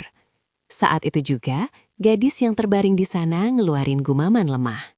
Pelan-pelan, matanya kebuka, dan dia nanya, apa yang terjadi sama tubuhnya. Tepat saat itu, tuan muda itu ngebungkuk di atasnya dengan bibir siap buat nyium. Tiba-tiba, suara benturan keras bikin Wulingen nengok ke belakang, kaget sama suara dari ruangan itu. Segera setelah itu, Baidi nendang pintu sampai terbuka pas dia pergi. Ngingetin dia buat jangan pernah muncul di depannya lagi. Duduk di lantai, Wulingen heran kenapa dia diserang kalau cewek itu punya perasaan sama dia. Memohon ke Master Dan buat ngasih saran kalau mungkin dia cuma kebanyakan mikir. Jadi, pemuda itu nyimpulin kalau wanita di dunia ini emang dasarnya pemalu, dan ciuman itu terlalu langsung. Master Dan lalu nanya, kok dia bisa yakin banget kalau Baidi suka sama dia, dan bukan cuma salah masuk kamar dengan wajah memar. Sang protagonis jawab kalau alasannya simpel, dia itu terlahir sebagai protagonis alami. Di luar, wanita muda itu jalan sendirian ngelewatin halaman sambil coba memahami gimana dia bisa berakhir di kasur orang lain. Dengan itu, sebuah ingatan muncul di benaknya, nunjukin momen pas dia ngadepin Wulingen dan dengar tuduhan kalau dia itu kultivator iblis. Sedikit demi sedikit, ingatan jadi makin jelas dan dia akhirnya mulai ngerti apa yang terjadi. Dalam ingatannya, dia nuduh Wulingen sebagai kultivator yang pakai mayat buat memperkuat kultivasinya. Makanya, Baidi sadar kalau dia udah ngungkap rahasia besar dan orang di kamar itu mungkin komplotannya Wulingen. Dengan senyum penuh tekad, dia bersumpah bakal nemuin bukti kalau ada pencuri yang nyusup ke Akademi Xuanchen. Saat itu, suaranya bergema di malam hari, meneriakan nama Wulingen sebagai janji pembalasan dendam. Teriakan itu membangunin dua siswa yang ngenalin suara Baidi dan bertanya-tanya apa yang terjadi antara dia dan Wulingen. Besoknya, di panggung presentasi, semua siswa udah kumpul buat evaluasi. Sambil nunggu, beberapa mulai ngeluh kalau evaluasi belum mulai juga dan gak ada instruktur yang muncul. Jauh di sana, Wulingen lanjutin latihan intensifnya, bertekad buat neken dirinya lebih keras lagi. Begitu Tushan coba nenangin dia soal tes, dia jawab kalau dia gak bisa santai di tengah keramaian. Baidi ngeliatin adegan itu dan ngeritik Wulingen karena masih aja pamer. Siswa lain ngeliat reaksinya, ingat kalau Baidi udah teriak nama Wulingen malam sebelumnya, dan nanya apa yang terjadi. Dengan senyum, Chenji mendekat dan lasih kode kalau gak ada dari mereka yang tahu cerita sebenarnya di balik kejadian itu. Gak lama kemudian, dia mulai jelasin kalau hubungan antara keduanya itu lebih dalam. Siap-siap mau cerita apa yang dia lihat malam sebelumnya. Sebelum dia bisa lanjut, sebuah pisau ditekan ke lehernya, memotong gosip itu. Segera setelah itu, Xiao Huhu muncul dari belakang dan ngancem dia buat gak memfitnah Baidi, bikin bocah itu langsung setuju. Dengan peringatan yang dikasih, dia pergi ninggalin Chenji ambruk di tanah. Kerumunan ngomentarin reaksi tiba-tiba itu, berasumsi dia cuma pengagum berat Baidi. Ngasih cuek ke komentar orang-orang, Xiao Hoho ngeyakinin dirinya sendiri kalau Baidi itu heroin takdirnya. Sementara, Master Dan cuma ngeliatin kepedeannya. Tiba-tiba, teriakan otoriter yang nuntut ketenangan bergema di seluruh area presentasi. Dengan kedatangan instruktur Mei Yanli, semua siswa termasuk Wulingen nengok ke arah panggung. Gak lama kemudian, instruktur Mei Yanli, Yu Tangsang, dan Huang Luhong naik ke panggung, dan evaluasi ketiga diumumin. Mei Yanli ngejelasin kalau ronde ini bakal jadi tes pertempuran nyata, di mana performa bakal nentuin ke kelas mana setiap siswa bakal ditempatin. Setelah itu, dia ngasih tahu kalau kepala sekolah Yu Tangsheng bakal secara pribadi ngevaluasi seluruh proses di sebelah Wulingen dan Tushan. Tushan nyeletuk kalau kepala sekolah kayaknya udah ganti wig-nya, tapi dia cepet-cepet dimarahin buat diam. Kepala sekolah kayaknya sadar sama bisikan itu, tapi cuma ngasih konfirmasi kalau dia ngerti instruksinya. Kemudian, salah satu instruktor neken tombol dan ngumumin kalau ronde ketiga bakal jadi tes pertempuran, di mana para kandidat bakal ngambil nomor undian mereka. Dengan itu, para siswa baris di depan mesin berbentuk pinguin buat ngambil nomor mereka. Wulingen ngeliatin yang lain mendekat sambil nunggu gilirannya di antrean. Pas momennya tiba, dia masukin tangannya ke dalam lubang mesin buat ngambil nomor. Ngeliat kesempatan emas, Mei Yanli manfaatin momen itu buat ngeluncurin potongan logam pakai kertas ke arah bocah itu. Nggak ngerti apa yang baru aja terjadi, dia lihat ke tangannya. Di telapak tangannya, kertas dengan nomor 38 itu sobek dan nempel di potongan logam tajam. Dari kejauhan, Mei Yanli ngamatin adegan itu dengan senyum puas. Gak lama kemudian, dia nengok ke Xiao Huahuo dan konfirmasi kalau dia berhasil bikin target ngambil nomor yang udah dimanipulasi. Instruktur itu nyombongin keahliannya, tapi dipotong sama batuk berdarah dari pemuda bertudung yang nyaranin dia buat berhenti ngomong. Kemudian, Xiao Huohuo nunjukin nomor 36 miliknya sendiri dan nanya apa rencananya gagal, karena dia gak satu grup sama bocah itu.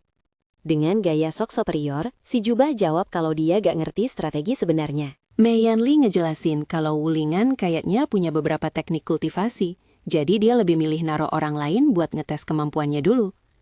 Saat itu pemuda itu sadar ada bayangan besar mendekat dan berbalik buat ngadepin lawannya. Seorang pria raksasa dengan nomor 37 muncul di depannya dan nyaranin dia buat nyerah, nyebut dia lemah. Di kerumunan, Chenji dan siswa lain kaget sama lawan pertamanya Wulingen, berkomentar, kalau dia nggak kelihatan kayak orang yang gampang dihadapi.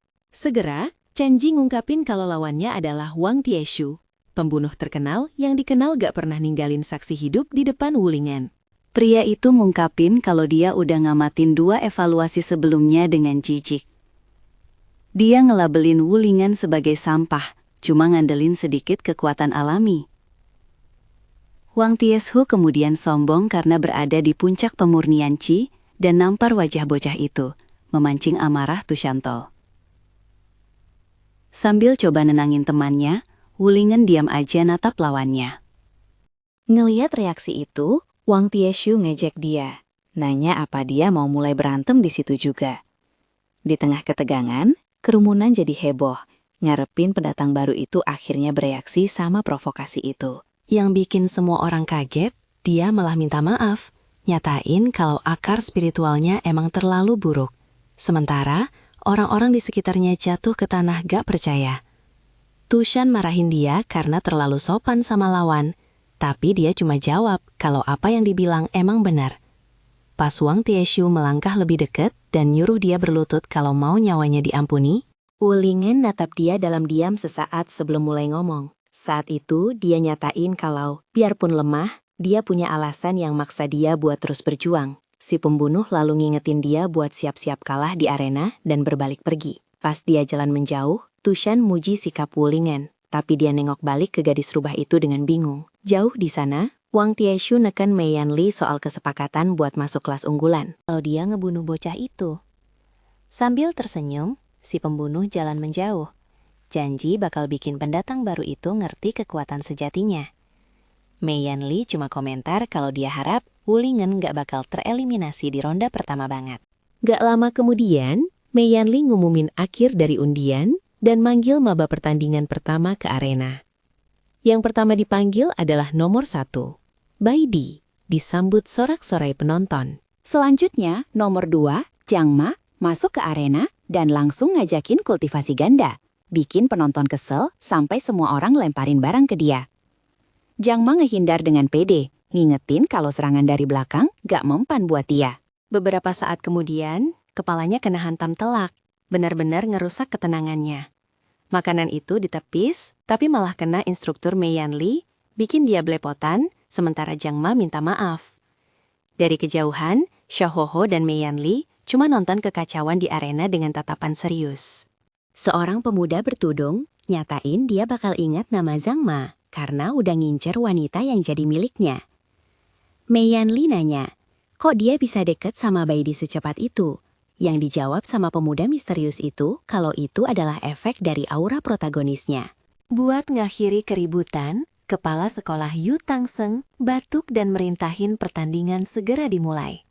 Jadi, instruktur ngebebasin Zhang Ma yang masih belepotan sisa makanan dari kerumunan. Berdiri di sisi berlawanan arena, Baidi cuma komentar kalau ini persis yang dia mau. Makanya, Zhang Ma nyatain kalau dia bakal nunjukin kemampuan aslinya buat akhirnya naklukin hati Baidi. Terus dia siap-siap ngejalanin salah satu teknik terkuatnya. Pakai klon bayangan, dia nyiptain banyak tiruan dirinya yang nyebar ke seluruh arena. Chen Ji ngejelasin kalau teknik itu nyiptain klon dengan gerakan cepat, tapi Wulingen kayaknya nggak terkesan. Ngepung lawannya, klon-klon itu ngejek Baidi, bilang dia nggak bakal bisa ngalahin dia tanpa nemuin tubuh aslinya.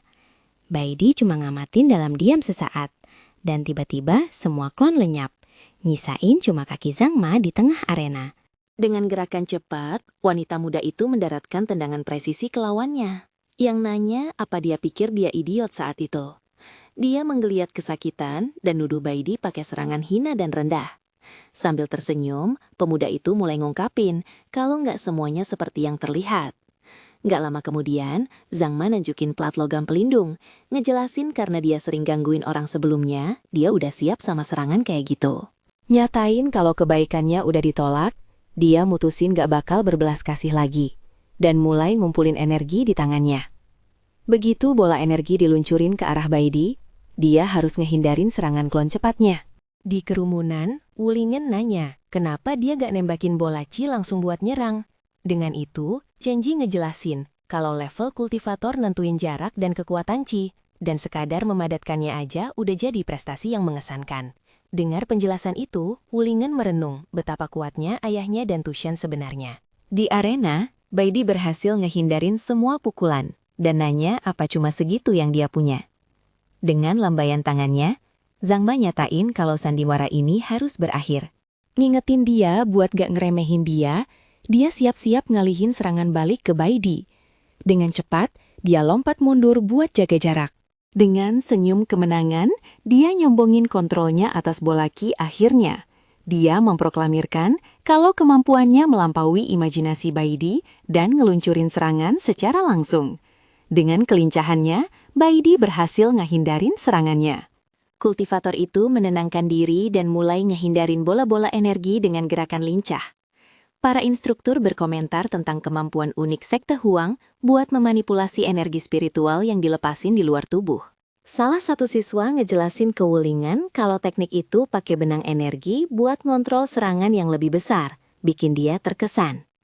Balik ke arena, Baidi ngadepin bola energi yang mendekat dengan tatapan penuh tekad.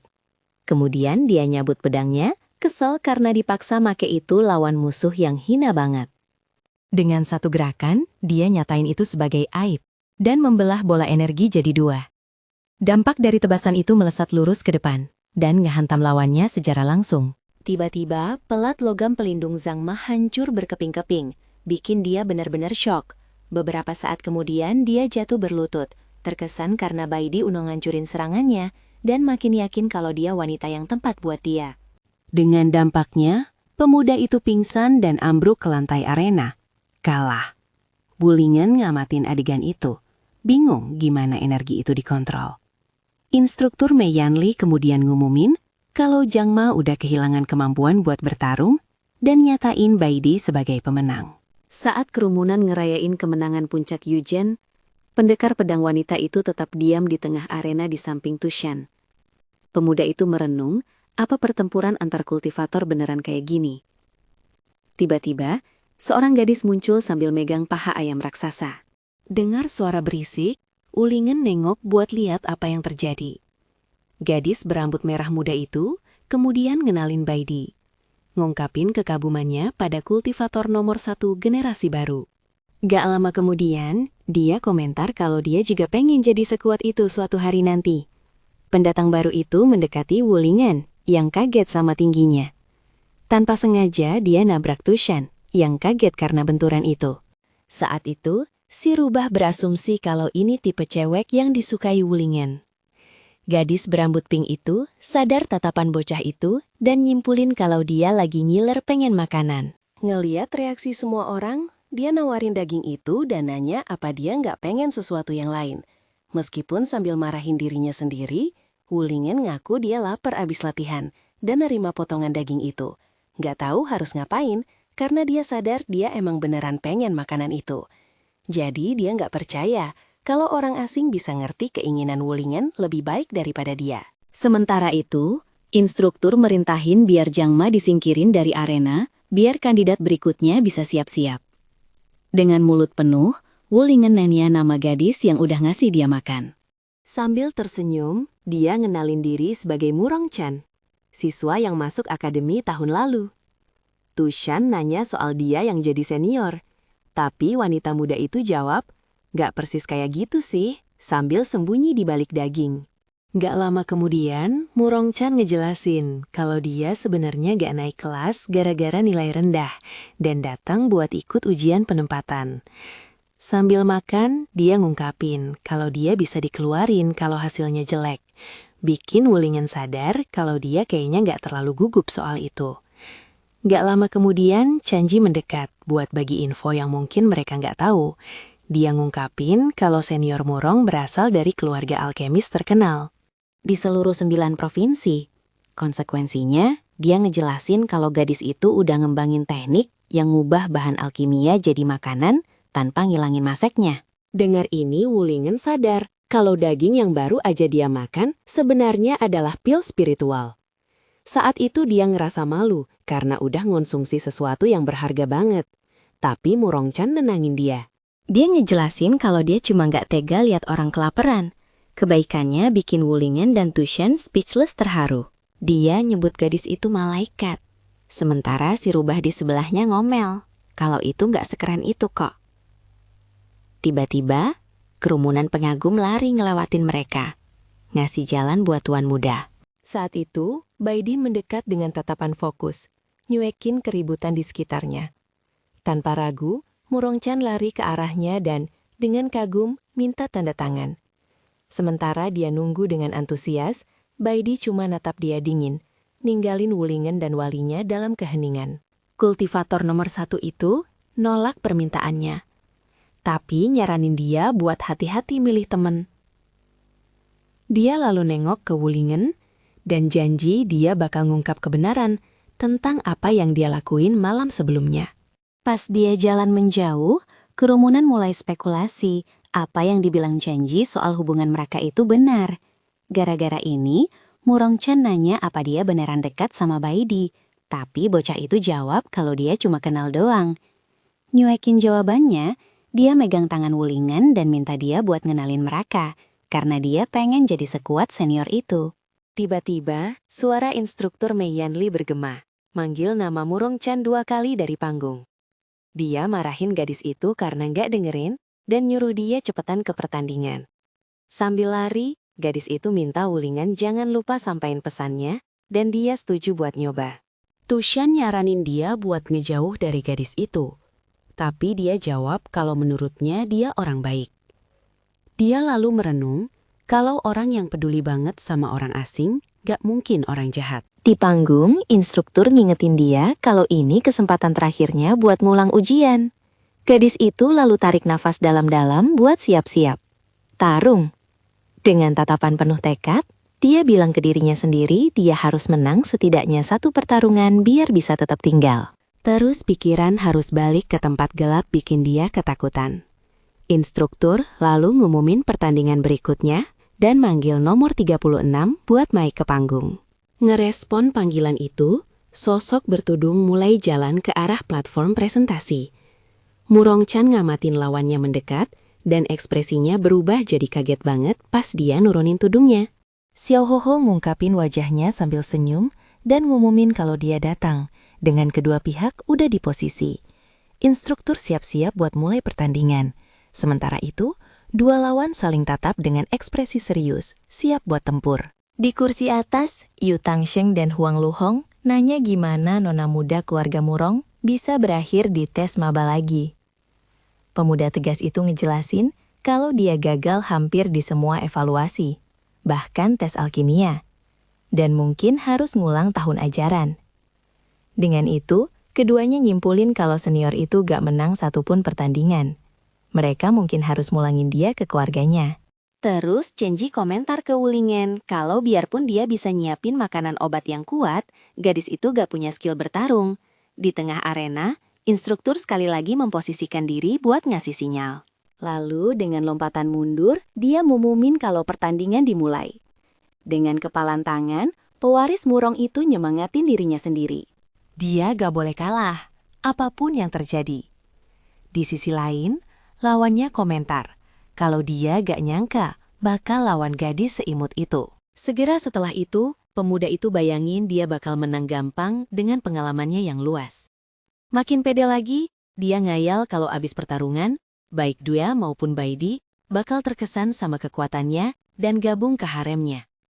Saat itu, gadis itu nyerang sambil teriak dan ngeluncurin pukulan lurus. Tinjunya ngehantam wajah pemuda itu telak, bikin dia lengah. Karena dampaknya, dia terlempar ke belakang, sementara lawannya gak ngasih ampun, bergerak buat serangan lain. Terus Wulingen nanya, kenapa si idiot itu cuma berdiri di sana senyum-senyum, sementara Tushan nyaranin dia pasti lagi mikirin sesuatu yang bahagia di dalam kepalanya. Master Dan marahin dia karena ngelamun, tapi petarung itu ngotot. Dia bakal menang karena dia adalah protagonis. Balik ke pertarungan, senior Murong nyerang dan ngeloncurin pukulan lurus lagi ke wajah rivalnya. Di detik terakhir, dia berhasil nangkep tinjunya, ngehentiin serangan dengan blokade. Pemuda itu ngingetin kalau gerakan yang sama gak bakal mempan buat kedua kalinya. Segera setelah itu, dia ngelempar gadis itu lewat bahunya, ngeluncurin dia ke sisi lain arena. Wanita muda itu mendarat keras di tanah, sementara lawannya mulai bangkit buat gerakan selanjutnya. Meski begitu, dengan pertahanan terpasang, dia siap buat nyerang lagi. Dengan itu, pemuda itu gunain kecepatannya, ngeklaim kalau pertarungan tangan kosong biasa gak bakal pernah nyentuh dia. Di penonton, Wulingen teriak kata-kata penyemangat buat senior itu, bikin Tushan kesal. Terengah-engah, Wanita muda itu kayaknya kehabisan energi buat lanjutin pertarungan. Meski begitu, nolak buat kalah, dia ngeluarin 2 paha daging raksasa, bertekad gak mau nyerah. Bikin rivalnya kaget, gadis itu mulai ngelahap makanan itu di tengah arena, dan Chenji ngejelasin kalau petarung itu lagi pakai makanan spiritual buat ningkatin kekuatan tempurnya. Bikin Wulingen sadar kalau itu bukan karena lapar. Gak lama kemudian dia ngungkapin kalau makanan itu sebenarnya pil asli. Dan makan sebanyak itu sekaligus bisa punya konsekuensi serius. Tiba-tiba, energi yang terkumpul meledak dalam cahaya terang yang bikin pemuda itu buta sesaat. Segera setelah itu, pewaris Murong muncul dengan baju sobek-sobek, tapi dikelilingi aura kekuatan. Di penonton, Wulingen dan Tushan Bertanya-tanya, apa yang mereka lihat itu ledakan tubuhnya atau cuma bajunya? Dengan mimisan, pemuda itu ketawa ngejek. Dia lalu nyatain kalau bahkan dengan usaha menit terakhir, senior itu nggak bakal bisa ngalahin dia. Cuma buat dimarahin biar ngelap ingusnya dulu. Mengabaikan komentar itu, gadis itu membalas bahwa dia harus mencoba, meskipun rasanya mustahil. Dengan satu teriakan keras, dia menerjang ke arah lawannya, menghancurkan lantai arena saat dia melaju-maju. Serangan itu meluncur deras ke arah petarung lawan, yang sudah bersiap menerima dampaknya. Sementara itu, Tuan Dan memperingatkan muridnya bahwa kekuatan gadis itu sudah melampaui tahap pemurnian Qi. Murid itu menjawab bahwa dia sudah tahu. Kemudian, petarung itu menyatakan bahwa pertarungan belum berakhir dan bersiap untuk menyerang balik. Dengan itu, pemuda itu mengumumkan bahwa dia juga akan mulai bertarung dengan serius. Tinju gadis itu kemudian beradu keras melawan pedang yang digunakan pemuda itu untuk menangkis. Kekuatan dari benturan itu mengejutkannya, membuatnya tertegun sejenak. Kemudian, pukulan itu menghancurkan pertahanannya dan menghantamnya secara telak. Wulingan terkesan dengan kekuatan kakak seperguruannya itu, tapi Tushan Xiaoyu menyadari bahwa gadis itu hanya memaksakan tubuhnya hingga batas maksimal. Tak lama kemudian, si rubah menjelaskan bahwa dengan tingkat intensitas seperti itu, wanita muda tersebut tidak akan bertahan lebih dari beberapa menit. Di tengah arena yang hancur, Murong Chan bernapas dengan berat.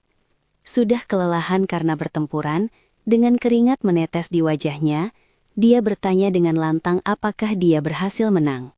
Di panggung pengamatan, instruktur bertanya apakah pemuda itu sudah dipukuli sampai mati, tetapi kepala sekolah Yu Changshang meyakinkannya dengan tatapan serius.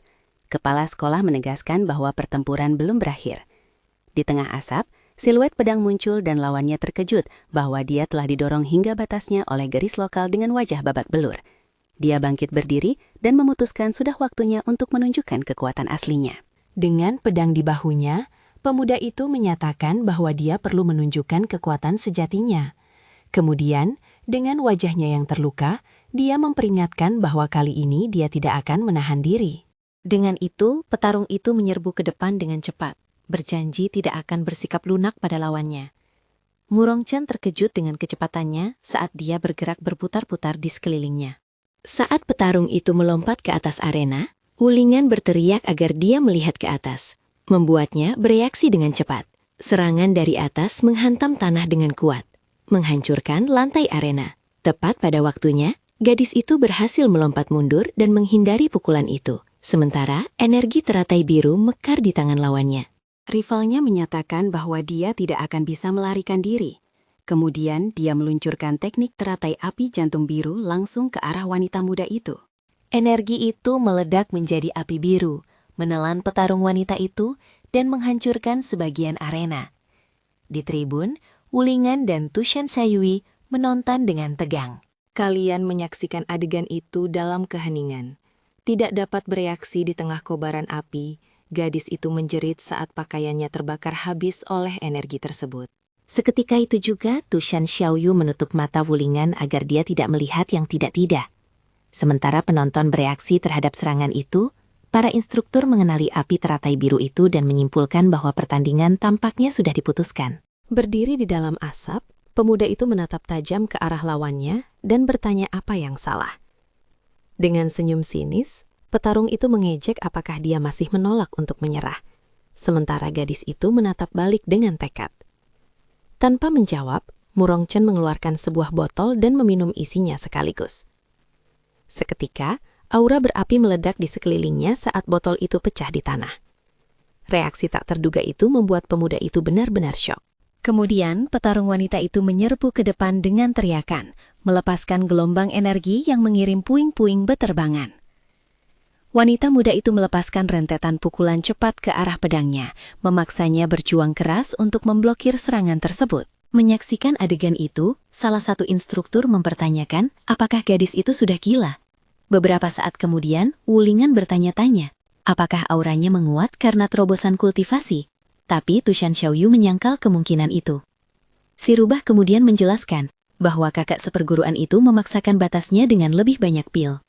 Dengan itu, Tushan Xiaoyu menyimpulkan bahwa pada saat itu gadis tersebut secara harfiah membakar kekuatan hidupnya sendiri. Meskipun terluka, petarung itu melanjutkan serangannya. Dia berteriak berulang kali bahwa dia tidak boleh kalah. Melihat keras kepalanya, pemuda itu memperingatkan bahwa dia tidak akan lagi menahan diri. Dengan gerakan baru, dia menjebaknya di dalam teratai biru raksasa yang meledak dan mengirimnya terpental. Segera setelah dia mendarat, petarung pria itu bersiap untuk mengakhiri pertempuran. Melihat bahaya itu, instruktur Marensin berteriak agar pertandingan dihentikan. Namun, mengabaikan peringatan itu, pemuda itu melepaskan serangan angin puyuh teratai biru kepada Murongchan. Instruktur berteriak lagi untuk menghentikan pertandingan, menyatakan itu sudah berakhir. Dengan ekspresi panik, Marensin menyadari bahwa sudah terlambat untuk campur tangan. Terbaring di tanah, gadis itu bertanya-tanya apakah ini benar-benar akhir baginya. Segera, sebuah ingatan muncul, menunjukkan seorang kerabat menghancurkan makanannya dan memarahinya karena mempermalukan keluarga dengan resep-resep yang tidak berguna. Dalam ingatannya, wanita muda itu bertanya, mengapa keluarga Murong tidak bisa membebaskan diri dari belenggu alkimia? Karena makanannya memiliki efek yang sama dengan pil. Satu-satunya jawaban yang dia terima adalah tamparan, saat dia diberitahu bahwa memasak adalah aib bagi nama keluarga. Dengan itu, kerabatnya memutuskan untuk mengirimnya ke Akademi Xuanzhen, berencana mengatur pernikahan untuknya. Jika dia gagal, maka salah satu anggota keluarga akan mengusirnya, menyebutnya tidak berguna dan aib bagi klan. Ingatan itu berakhir dengan gadis itu ambruk di tanah, menangis sambil mengepalkan tinjunya dengan tatapan penuh tekad. Dia bersumpah untuk membuktikan bahwa makanan yang dia buat sama bagusnya dengan pil manapun. Kembali ke masa kini, saat energi menyelimutinya, petarung itu bertanya-tanya, apakah ada yang benar-benar bisa berubah? Pada detik terakhir, serangan energi itu terhenti sebelum mengenainya. Tiba-tiba, Wulingan muncul di depan gadis itu, memblokir pukulan terakhir. Dengan ekspresi serius, dia menatap rivalnya dan menyatakan bahwa dia tidak bisa membiarkan gadis itu disakiti karena kakak Murong adalah orang baik. Ketika ditanya apakah dia mencoba menghentikannya, pemuda itu bersumpah bahwa dia akan melakukannya. Niat lawan itu jelas ingin melukainya parah. Dengan senyuman, petarung itu menyebutnya pemberani karena berani menantangnya. Tiba-tiba, instruktur Marensin melompat di antara keduanya dan memerintahkan semua orang untuk meninggalkan arena, menyatakan pertandingan berakhir. Kemudian penguji menunjuk pemuda yang terluka itu dan menyatakannya sebagai pemenang pertempuran. Memutar senjatanya, pemuda itu bersiap meninggalkan arena. Sebelum pergi, dia memperingatkan bahwa Wulingan harus memenangkan pertandingan berikutnya, atau dia tidak akan memiliki kesempatan untuk menghadapinya secara pribadi. Tidak mengerti ancaman itu, Wulingan menjawab bahwa dia akan melakukan yang terbaik untuk melewati ronde pertama. Dengan itu, Tu Shan Xiaoyu memarahinya karena begitu tenang menghadapi ancaman yang jelas, tetapi dia tidak mengerti apa yang terjadi. Pada saat itu, Murongchan mulai batuk-batuk, sangat lemah akibat pertarungan. Saat Wulingan memapahnya dan bertanya apakah dia baik-baik saja, wanita muda itu berterima kasih padanya karena telah menyelamatkannya. Dengan ekspresi sedih, dia meratap bahwa dia tidak mampu memenangkan satu ronde pun, bahkan setelah memberikan segalanya.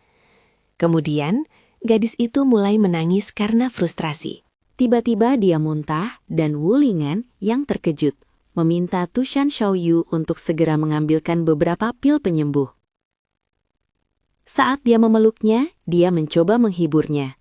Tetapi petarung itu bersikeras bahwa dia baik-baik saja. Tak lama kemudian, dia menjelaskan bahwa dia hanya makan terlalu banyak, membuat Tu Shan Xiaoyu mengeluh tentang pemandangan yang menjijikan itu. Dengan kebaikan hati, Wulingan menawarkan untuk membantu kakak Murong turun untuk beristirahat, dan dia berterima kasih padanya. Sebelum mereka bisa pergi, instruktur Marensin menyela dan mempertanyakan kemana bocah itu pikir dia akan pergi, tepat setelah dia memberitahunya bahwa sekarang gilirannya untuk bertarung di arena. Dengan itu, penguji mengungkapkan bahwa lawannya adalah Wang Tieshu, yang menatapnya dengan senyum meremehkan. Wulingan kemudian meminta Tu Shan Xiaoyu untuk mengantar Murongchan turun panggung, dan wanita muda itu mendoakan keberuntungannya. Saat dia memapahnya, si rubah menggerutu dalam pikirannya tentang harus merawat wanita bodoh itu.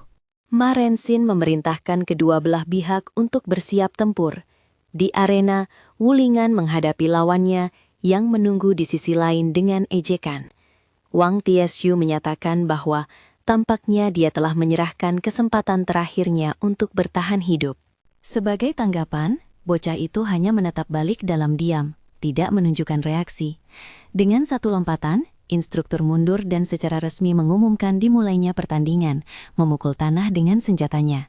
Rivalnya menyatakan bahwa jika itu masalahnya, dia harus membunuhnya dan penonton sekalian. Semua orang khawatir tentang kekuatan petarung itu, tetapi Tushan Xiaoyu meyakinkan mereka, menyatakan mereka tidak tahu kekuatan Wulingan. Dengan keyakinan penuh, dia menyatakan bahwa tidak ada serangan yang mampu menjatuhkannya di arena. Wang Tieshu hanya mengamati musuhnya yang sedang mempersiapkan diri untuk serangan terakhir. Tidak memahami postur lawannya, Wulingan bertanya-tanya jenis jurus apa itu. Tiba-tiba, Wang Tieshu berteriak dan melepaskan aura gelap yang merobek pakaiannya dari atas ke bawah. Kemudian, cahaya terang meledak di depan Wulingan yang mengamati adegan itu tanpa suara. Lawannya muncul mengenakan pakaian dalam merah muda dan melakukan tarian tiang besi miliknya. Dampak visual itu membuat pemuda itu langsung mimisan. Di tribun, beberapa penonton juga ambruk ke belakang, berdarah juga. Dengan jijik, Tian Jiyuan menjelaskan bahwa jurus itu menyebabkan rasa mual yang begitu hebat sehingga orang tidak bisa tetap berdiri. Instruktur Huang Luhong berkomentar bahwa menggunakan serangan yang begitu agresif secara visual adalah aib bagi akademi. Dengan itu, kepala sekolah Yue Changshen mengoreksinya, menegaskan bahwa efek visual itu hanyalah pengalihan. Dia kemudian bertanya, apakah dia tidak memperhatikan bahwa ada sesuatu yang salah dengan semua orang di tribun yang merasa mual dan memegangi perut mereka. Wulingan merasa mual dan hampir tidak bisa tetap berdiri tegak. Mengambil kesempatan itu, Wang Tieshu melompat dengan senjatanya dan berteriak agar dia mati. Tiang itu menghantam tanah dengan kuat, mengangkat awan debu dan puing-puing. Meskipun melemah, Wulingan berhasil melompat menjauh dan menghindari serangan itu dengan geraman. Wang Tieshu bersiap menyerang lagi, tidak memberi kesempatan untuk melarikan diri. Dengan gerakan berputar, rivalnya mengeksekusi tarian angin puyuh tiang besi di sekitar Wulingan dan penonton. Para penonton tidak bisa lagi menahan pemandangan itu, menutupi mata mereka dan muntah karena mual. Di samping Tushan Xiaoyi, Murong Chen tiba-tiba tampak mengerti apa yang sedang terjadi. Dia kemudian menjelaskan bahwa perilaku menjijikan itu hanyalah pengalihan untuk trik yang sebenarnya. Asap beracun yang dilepaskan oleh tiang besi itu. Dengan senyum kemenangan, Wang Tieshu menyombongkan diri bahwa seluruh arena sudah dipenuhi dengan asap beracunnya. Demikianlah, merasakan efek racun itu, pemuda itu menutup mulutnya, berjuang untuk menahan diri. Sementara itu, Tushan Xiaoyu menuduhnya hina karena diam-diam menggunakan racun. Sebagai tanggapan, pembunuh itu menyatakan bahwa di panggung hidup dan mati, semua cara adalah sah. Dari jauh, Mei Yanli menyaksikan dengan puas, memuji kinerja petarung bayaran itu. Di sisinya, Xia Huahuo berkomentar bahwa dia hampir tertipu oleh trik itu, tetapi instruktur mengoreksinya, mengatakan dia memang sudah tertipu. Tak lama kemudian, Wang Tieshu maju dengan teriakan dan menuntut agar lawannya mati dalam penderitaan. Namun, lumpuh oleh racun, bocah itu bertanya-tanya apa yang terjadi, karena tubuhnya tidak mau bergerak dan kepalanya berdenyut kesakitan. Perlahan, ekspresinya berubah menjadi panik saat dia menyadari parahnya situasi. Melihat rivalnya berjuang, pembunuh itu mengejeknya karena masih mencoba bertarung tanpa bahkan menggunakan 10% dari kekuatannya. Dia kemudian mendekat untuk pukulan terakhir, berjanji untuk mengakhiri penderitaannya dengan cepat. Dengan itu, tiang itu menghantam wajah bocah itu secara langsung, memaksanya mundur dengan luka-luka, sementara musuh mengawasinya dengan jijik. Tepat setelah itu dia melancarkan tarian tiang besi yang gila, mendaratkan urutan serangan yang brutal. Rentetan pukulan menghantam tubuh tanpa henti, dan bocah itu hanya bisa menahan dampak tersebut. Di tribun, Murong Chen berteriak agar dia berhenti bertarung, sementara Tian Jiyuan khawatir tentang kekalahan yang sudah di depan mata. Putus asa, si rubah memohon kepada para instruktur untuk segera menghentikan pertandingan. Namun, Ma Rensin menjawab bahwa dia tidak bisa menghentikan pertarungan karena bocah itu masih memiliki kemampuan untuk melawan. Meskipun ada perintah, serangan tanpa henti terus menghantam tubuhnya. Dari jauh, Mei Yanli mengamati dan mempertanyakan apakah hanya ini kekuatan yang dia miliki. Kecewa dengan apa yang dilihatnya, lawannya sudah melemah. Wang Tieshu bersiap untuk serangan terakhir. Segera setelah itu Tiang menghantam targetnya secara langsung, menyemburkan darah ke seluruh arena. Pemandangan itu mengejutkan seluruh penonton, dan bahkan pembunuh itu sendiri terkejut dengan hasilnya. Meski begitu, pemuda itu berhasil menangkap tiang besi dengan tangannya, menghentikan serangan itu. Tidak mengerti, musuh mempertanyakan mengapa dia masih melawan dengan sedikit kekuatan yang tersisa dalam keadaan terluka.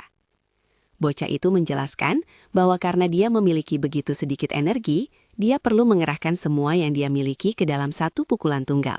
Dengan senyum meremehkan, rivalnya bertanya, apakah dia benar-benar percaya pukulan lemah seperti itu bisa melukainya. Pada saat itu, tinju tersebut menghantam sisi tubuh Wang Tieshu. Seketika, ekspresinya berubah menjadi syok saat dia merasakan dampaknya. Tiba-tiba, gelombang energi meledak dari dalam tubuhnya, dan dia menjerit saat kerusakan menyebar. Kekuatan pukulan itu beriak melalui arena dalam cincin energi yang meluas dari titik benturan. Ledakannya begitu kuat hingga bisa dilihat dari tribun, membuat semua penonton tercengang. Dengan tubuhnya yang babak belur, Wang Tieshu menatap petarung muda itu, tidak percaya apa yang telah terjadi. Akhirnya, dengan napas terakhir, pembunuh itu ambruk ke lantai arena benar-benar kalah, sementara Wu Ling'an berdiri tertutup luka. Wu Ling'an hanya menyatakan bahwa dia telah memenangkan pertarungan. Terbaring di tanah, Wang Tieshu bergumam bahwa kekalahan itu mustahil. Kemudian dia mempertanyakan, bagaimana lawannya berhasil mengalahkannya dengan begitu mudah, bahkan saat diracuni.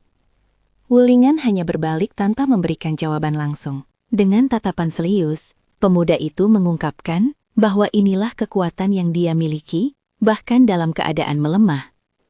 Tidak mengerti, pria yang kalah itu memanggilnya monster. Terkejut dengan pengungkapan itu, segera instruktur Ma Rensin mengumumkan bahwa pemenang ronde itu adalah Wu Ling'an.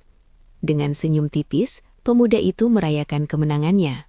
Setelah itu, para instruktur memutuskan untuk membubarkan kabut beracun yang tertinggal di arena. Dengan ini, Huang Luhong melepaskan sebuah perangkat yang terbang di atas medan perang. Artefak itu menyebarkan penawar racun yang jatuh seperti hujan, menyembuhkan semua yang terkena racun. Saat dia merasakan hujan itu, Wu Ling'an menyadari kekuatannya telah pulih. Pada saat itu, Mu Rongchen berlari ke arahnya dan memberinya selamat atas kemenangannya. Dalam pelukan itu, dia memujinya karena menjadi lebih kuat daripada yang dia bayangkan. Pemandangan itu memicu kemarahan Tu Shan Shayu, yang maju ke arah keduanya dengan tatapan mengancam. Sementara pemuda itu dipeluk, si rubah semakin mendekat, siap untuk campur tangan dengan teriakan. Tu Shan Shaoyu menempatkan dirinya di antara mereka dan memperingatkan Mu Rongchen untuk tidak terlalu dekat dengan Linggan. Gadis itu mencoba membenarkan dirinya sendiri, tetapi si rubah menuduhnya tertarik pada tubuh Wu Linggan. Dari jauh, Xiao Hoho mengeluh bahwa seharusnya dialah yang dikelilingi oleh gadis-gadis cantik, dan Mei Yanli bertanyakan mengapa dia merasa seperti itu. Segera, instruktur mengakui bahwa kekuatan pemenang memang telah melampaui harapannya. Kemudian, Mei Yanli bertanya pada Xiao Hoho, apakah dia yakin bisa menangani lawan itu. Dengan aura percaya diri, pemuda itu menjawab bahwa kata kalah tidak ada dalam kamusnya. Pada saat itu, Zhao Junhu muncul dari belakang dan mendendanya 500 batu roh karena membakar akademi. Kesal, pemuda itu mempertanyakan hukuman tersebut, tetapi Mei Yanli menahannya agar dia tidak bertindak gegabah. Dengan berbisik, dia memperingatkan bahwa pria ini adalah penegak disiplin akademi dan juga paman kepala sekolah, Zhao Junhu, yang hanya mengamati adegan itu dengan ekspresi serius dan mengintimidasi. Dengan itu, Mei Yanli menunjukkan bahwa kepala sekolah sedang mengawasi keributan itu dari jauh.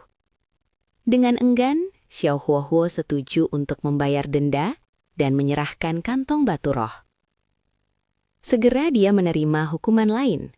Kali ini 1000 batu karena secara jahat menyerang staf akademi. Sementara Mei Yanli mencoba menenangkannya, pemuda itu berteriak marah tetapi akhirnya setuju untuk membayar.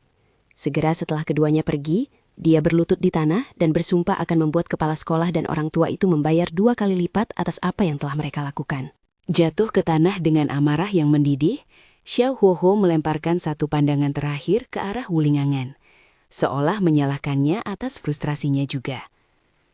Tiba-tiba Wulingangan menggigil, merasakan hawa dingin merambat di punggungnya. Dia bergumam pelan bahwa udara menjadi aneh, membuat Tushan Xiaoyu penasaran. Tak lama kemudian, Tian Jiyuan memberinya selamat karena mengalahkan pembunuh bintang 5. Tetapi Wulingan menjawab dengan serius bahwa pertarungan itu tidak sesederhana kelihatannya. Dengan senyum nakal, sang informan mengungkapkan bahwa pertempuran itu memberinya informasi berharga tentang Wang Tiashu yang bisa dia jual dengan harga bagus di pasar gelap. Pada saat itu, instruktur Ma Renxin memanggil Tian Jiwan, mengingatkannya bahwa partisipasinya di babak pertama masih tertunda. Terkejut, bocah itu menyadari giliran dia untuk bertarung. Dengan langkah tegas dan hati-hati, dia naik ke arena untuk menghadapi lawannya. Di sisi lain, Yue Jakshu menunggu dalam diam, seorang pemuda berambut merah dengan tatapan tenang. Di kursi atas, kepala sekolah Yue Changseng mengkonfirmasi kepada Huang Luhong bahwa bocah itu memang cucunya yang tidak berguna. Dia kemudian menjelaskan bahwa karena pemuda itu menolak mempelajari teknik keluarga, dia tidak punya pilihan selain mengirimnya ke akademi. Di tribun, pengungkapan itu memicu bisik-bisik di antara para siswa, yang mengomentari identitas pesaing. Sementara kelompok Wulingan menunjukkan kekhawatiran, Tian Jiyuan tetap tenang dan menyatakan bahwa lawannya meremehkannya. Dengan bukunya di tangan, dia menyatakan bahwa bahkan tanpa keterampilan tempur yang hebat, kecerdasan bisa mengimbangi perbedaan kekuatan. Menghadapi Yue Jakshu, dia mengungkapkan bahwa dia sudah memiliki banyak informasi tentangnya, karena dia adalah cucu kepala sekolah. Dengan percaya diri, dia menyatakan bahwa dengan menggunakan teknik rahasia Sekte Tianji, dia tidak akan pernah jatuh tanpa perlawanan. Segera setelah instruktur mengumumkan dimulainya pertandingan, keduanya saling menatap dengan intens. Segera, Tian Jiwan mengaktifkan teknik dewanya, dan mata surgawi terbuka di dahinya. Tushan Xiaoyu terkejut, menjelaskan bahwa itu adalah kemampuan rahasia Sekte Tianji, yang dikuasai hanya oleh segelintir orang, mampu melihat masa depan. Mengamati sikap Tianji, dia berkomentar bahwa dia memang telah menyimpan kartu as untuk momen ini. Sementara itu, Yue Jasyu mempersiapkan dirinya, penasaran melihat kekuatan teknik itu. Fokus, Tian Jiyuan memulai deduksi Tianji. Teknik itu mengungkapkan bahwa ada 85% kemungkinan bahwa Yue Jasyu akan membuka pertarungan dengan serangan berbasis tanah. Segera setelah Yue Jakshu menggunakan gelombang tanah dan batu, memaksa Tian Jiyuan untuk melompat cepat ke samping untuk menghindar. Dari jauh, Yue Jakshu menyaksikan saat bocah itu menyeimbangkan dirinya di atas salah satu batu dengan senyum percaya diri. Tian Jiyuan menyatakan bahwa dia sudah menghitung serangan itu, dan dengan demikian tidak akan terkena. Terkesan dengan ketepatannya, Wulingan mengomentari gerakan bocah itu, dan Tushan Xiaoyu mengonfirmasi itu adalah efek dari teknik tersebut. Dia menjelaskan bahwa mata surgawi memungkinkan Tian Jiyuan untuk mengakses pikiran ilahi dari leluhur Tianji, seolah-olah dia kerasukan. Pada saat itu, aura kuat muncul di belakangnya, mengungkapkan citra roh leluhur yang mengesankan. Saat prajurit muda itu bersiap untuk serangannya, aura merah mulai mengelilingi tangannya. Dengan itu, teknik Tian Jiyuan mengungkapkan bahwa peluang serangan berbasis tanah yang dikombinasikan dengan seni bela diri adalah 90%. Segera setelah itu, gadis itu menyerbu ke depan dengan kecepatan tinggi, menggunakan teknik jejak bersinar untuk mendekati lawannya. Tanpa panik, bocah itu hanya mengangkat tangannya ke posisi yang tepat ditunjukkan oleh firasatnya. Saat tinju musuh mendekat, dia berhasil memblokir serangan itu dengan presisi. Bahkan dengan blokade itu, kekuatan benturan mendarat tepat di wajahnya. Dengan satu pukulan, sang visioner muda terlempar ke belakang dan jatuh pingsan ke lantai arena, sementara lawannya melihatnya. bocah itu tetap di tanah benar-benar kalah. Dari tribun, Wulingan dan Tushan Xiaoyu meneriakkan nama siswa itu, terkejut dengan hasilnya. Meskipun terluka, bocah itu sudah kembali berdiri, mencoret-coret di buku catatannya tentang perlunya menghitung perbedaan kekuatan fisik lain kali. Tepat setelah menyelesaikan catatannya, Dia pingsan lagi, membuat Wulingan semakin khawatir. Pada saat itu, instruktur Marensin memberi selamat kepada tuan muda atas kemenangannya, sementara Wulingan bertanya-tanya apakah temannya akan baik-baik saja. Di kursi atas, Kepala sekolah mengomentari kemajuan petarung itu, tetapi menyesalkan bahwa dia masih menolak menggunakan teknik keluarga Yue. Setelah pertarungan, sang pemenang melihat ke arah instruktur di langit dan kemudian berbalik untuk meninggalkan arena. Dengan itu, instruktur Marensin mengizinkannya turun dari panggung. tak lama kemudian Wulingan menggendong rekannya di punggungnya, memujinya atas kekuatannya dan teknik mata ketiganya. Dengan wajah bengkak, bocah itu menjawab bahwa dia tidak perlu mempelajari hal-hal seperti itu, tetapi Wulingan menyesal memiliki sedikit bakat untuk itu. Pada saat itu, instruktur Marensin mengumumkan bahwa ronde kedua akan diatur secara acak dan siswa yang dipanggil harus melangkah ke arena. Di kursi atas, kepala sekolah dan instruktur Huang Luhong mempertanyakan keputusan untuk memilih lawan secara acak. Di tempat lain, Xiao Huo khawatir dia mungkin tidak bisa menghadapi Wulingan. Tetapi Mei Yanli meyakinkannya dengan senyuman. Instruktur itu mengungkapkan bahwa Wulingan telah menyinggung lebih banyak orang daripada hanya mereka berdua. Segera setelah itu, Marensin meremas secarik kertas di tangannya dan mengumumkan bahwa pertandingan pertama telah diputuskan. Berdiri di depan mesin undian, dia membuka kertas itu untuk mengungkapkan nama-nama pesaing. jadi pertarungan itu akan terjadi antara Wulingan dan Xiao Huo yang tersenyum percaya diri. Namun, Tushan Xiaoyu dan Murong Chen mempertanyakan bagaimana ini mungkin jika pemilihannya acak.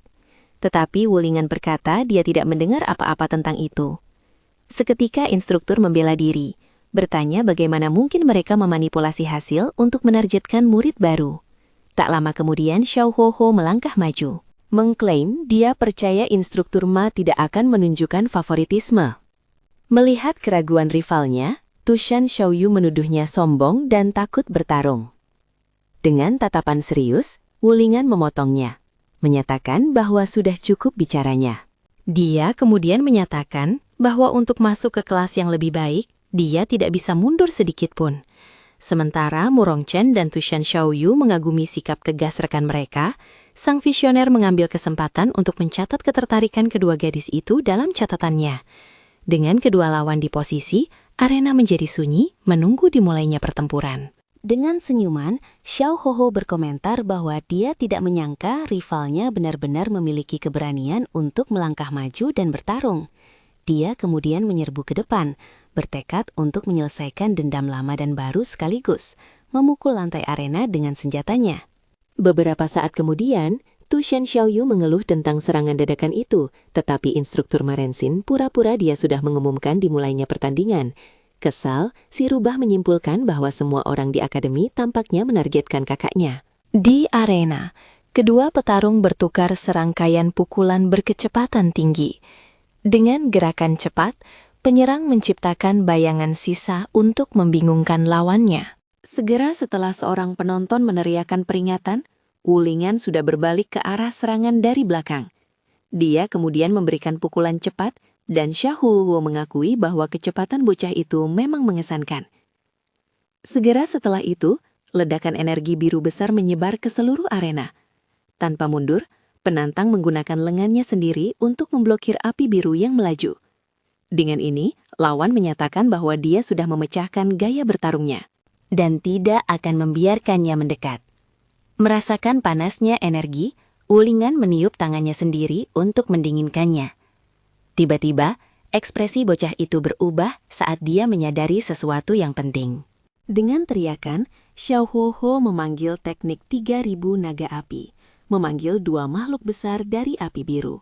Dengan itu, suhu tinggi api memaksanya lawannya mundur karena menyadari dia tidak bisa memblokir serangan itu dengan tubuhnya. Dari jauh, Mei Yanli mengamati dengan puas. mendorong serangan itu untuk memojokkan rivalnya. Sementara itu, Tianji Yuan menonton pertarungan, menunggu Wulingan akhirnya mengungkapkan teknik iblisnya. Terpojok di tepi arena, dia melihat musuhnya menyiapkan serangan baru untuk menghabisinya sekali dan untuk selamanya. Beberapa saat kemudian, teknik naga kembar memasuki laut meluncur ke arah Wulingan, yang menguatkan dirinya untuk dampak yang akan segera terjadi. Dengan teriakan, Wulingan menyatakan bahwa dia tidak punya pilihan selain menggunakan kekuatan penuhnya. Sementara itu, Murongchen dan Tianji Yuan menonton dengan penuh semangat, ingin tahu jurus mana yang akan dia gunakan. Dengan tangan diposisikan, pemuda itu bersiap untuk mengeksekusi salah satu teknik abadinya. Kemudian dia berteriak, "Senam radio gerakan dada," melepaskan gelombang energi yang menangkis api biru. Terkejut, Xiao Huho memprotes bahwa ini sama sekali bukan teknik abadi, sementara penantang menyombongkan diri bahwa dia telah mengembangkannya dari pengalamannya dengan latihan fisik. Dengan itu, lawannya mengakui dia memiliki beberapa keterampilan. Tapi trik Xiao Huo tidak berakhir di situ. Segera setelah energi naga menyebar, meledak menjadi api kecil di sekitar petarung muda itu. Dalam sekejap, api berubah menjadi puluhan bunga teratai api kecil. Dengan arena tertutup api. Xiao Huo menantangnya untuk mencoba menangkap mereka dengan tangannya. Dihadapkan dengan ancaman baru, Wulingan memutuskan dia perlu menggunakan teknik abadi yang lebih kuat. Segera dia melakukan teknik abadi senam radio lompat kangkang. Pada saat itu, Xiang Ye, yang menonton dari jauh, mempertanyakan apakah dia telah mempelajari tekniknya, tetapi dimarahi oleh sesama siswa. Dengan gerakan cepat, pemuda itu menciptakan beberapa bayangan dirinya yang bergerak melintasi arena. Kesal, Xiao Huo menyadari rivalnya menggunakan aliran udara dari gerakannya untuk membubarkan api. Dengan lawannya masih dikelilingi oleh energi api elemen, dia bersiap untuk serangan mematikan. Demikianlah Xiao Huo memanggil penjara pengurungan batu api, melingkari penantang dengan api dan batu. Sementara itu, Tianji Yuan dan Murongchen mempertanyakan bagaimana dia bisa menggunakan teknik tanah, dan informan mencatat tidak adanya fluktuasi elemen. Tak lama kemudian, Mei Yanli menyombongkan tentang teknik pertukaran 5 elemen Xiao Huo, memicu bocah itu untuk mengeluh bahwa dia hanya mengarang nama. Dengan senyuman, lawan merenungkan bagaimana penduduk asli dunia ini tidak memahami prinsip 5 elemen. Di kursi atas, kepala sekolah Yue Changsheng memerintahkan Huang Luhong untuk merekam teknik bocah itu. Namun, instruktur mengingat tingginya biaya kristal batu roh, menyebabkan kepala sekolah tersedak karena terkejut. Kembali ke arena, Xiao Huo menyombongkan diri bahwa, dengan pengetahuan tentang prinsip-prinsip dunia, tekniknya memiliki variasi tak terbatas. Dengan teriakan baru, dia bersiap untuk melepaskan serangan terakhirnya. Kemudian, pemuda itu mengeksekusi ledakan batu penusuk, menyebabkan dinding api dan batu runtuh menimpa lawannya. Segera setelah itu, batu dan api jatuh menimpa Wulingan, yang terperangkap di pusat ledakan. Demikianlah, Tianji Yuan dan Murongchen meneriakkan namanya. Khawatir tentang hasil serangan itu, kepala sekolah meratapi hilangnya batu rohnya. Huang Luhang mencoba menarik perhatiannya. Dengan paha ayam di tangannya, Murongchen bersiap untuk bergegas menyelamatkan Wulingan, menolak untuk berdiam diri. Namun, Tushan Shayu menghentikannya. Bersikeras dia tidak boleh memperburuk masalah kakaknya.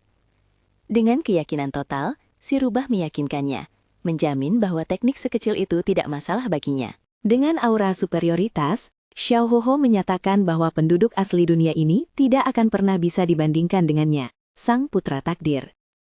Tiba-tiba, tanah arena mulai bergetar dan retak di bawah kakinya, membuatnya tertegun oleh apa yang terjadi. Di tribun, semua orang bertanya-tanya apa yang sedang terjadi, mempertanyakan apakah itu gempa bumi. Dengan senyum percaya diri, Tushan Shouyu hanya menyatakan bahwa kakaknya Lingan benar-benar tak terkalahkan. Kemudian tanah terbelah ke atas, mengungkapkan energi kuning yang intens. Segera, Wulingan muncul dari puing-puing, melakukan teknik abadi, angkat beban super cepat. Pemandangan itu membuat Xiao Huo benar-benar syok. Bertanya-tanya bagaimana hal seperti itu mungkin terjadi. Dengan itu, itu Shan Xiaoyu menjelaskan bahwa lempengan batu itu tidak ada apa-apanya dibandingkan dengan latihan biasa kakaknya di tengah puing-puing. Penantang berkomentar bahwa beban itu masih terlalu ringan baginya. Kesal, Xiao Ho Ho menolak untuk percaya bahwa seseorang dari dunia ini bisa mempermalukannya. Dia kemudian menyatakan bahwa sebagai orang terpilih, tidak mungkin dia bisa kalah dari orang biasa. Dengan itu, pemuda itu menggunakan teknik logam meminjam momentum bumi untuk memperkuat senjatanya. Segera setelah itu, dia bersiap untuk melepaskan serangan guntur terhadap lawannya. Di kursi atas, kepala sekolah menyesalkan bahwa kemarahan telah mengaburkan penilaian cucunya, membuatnya melupakan kemampuan terbesar lawannya. Kembali ke arena, Wulingan bersiap untuk menggunakan teknik abadi lainnya. Saat serangan turun, bocah itu melakukan latihan rotasi tubuh, tendangan berputar. Dia menghantam senjata lawannya secara langsung, menghancurkannya berkeping-keping. Dampak pukulan itu tercermin di mata Xiao Huoho saat dia melihat senjatanya hancur. Dengan rivalnya yang sudah tidak bersenjata, Wulingan berbalik dan menyatakan bahwa dia telah kalah. Di tribun, Tushan Xiaoyu dan Murong Chen bersorak atas kekuatan dan kemenangannya. Dari jauh, Mei Yanli menjadi kesal, mempertanyakan bagaimana petarungnya bisa kalah dari bocah tanpa kultivasi. Dengan kemenangan diamankan, penantang mulai berjalan pergi, meninggalkan musuhnya di belakang jatuh di tanah. Xiao Huhuo berteriak, menolak menerima kekalahan dan memerintahkannya untuk tetap di tempatnya. Dia kemudian bangkit berdiri dan memohon Tuan Dan untuk meminjamkan kekuatan padanya, bertekad untuk tidak kalah dengan cara seperti itu. Halo semuanya, apakah kalian menikmati ceritanya? Aku sangat menyukainya. Jika kalian ingin mengikuti bagian selanjutnya, pastikan untuk berlangganan saluran ini dan tinggalkan like. Sampai jumpa di cerita selanjutnya teman-teman.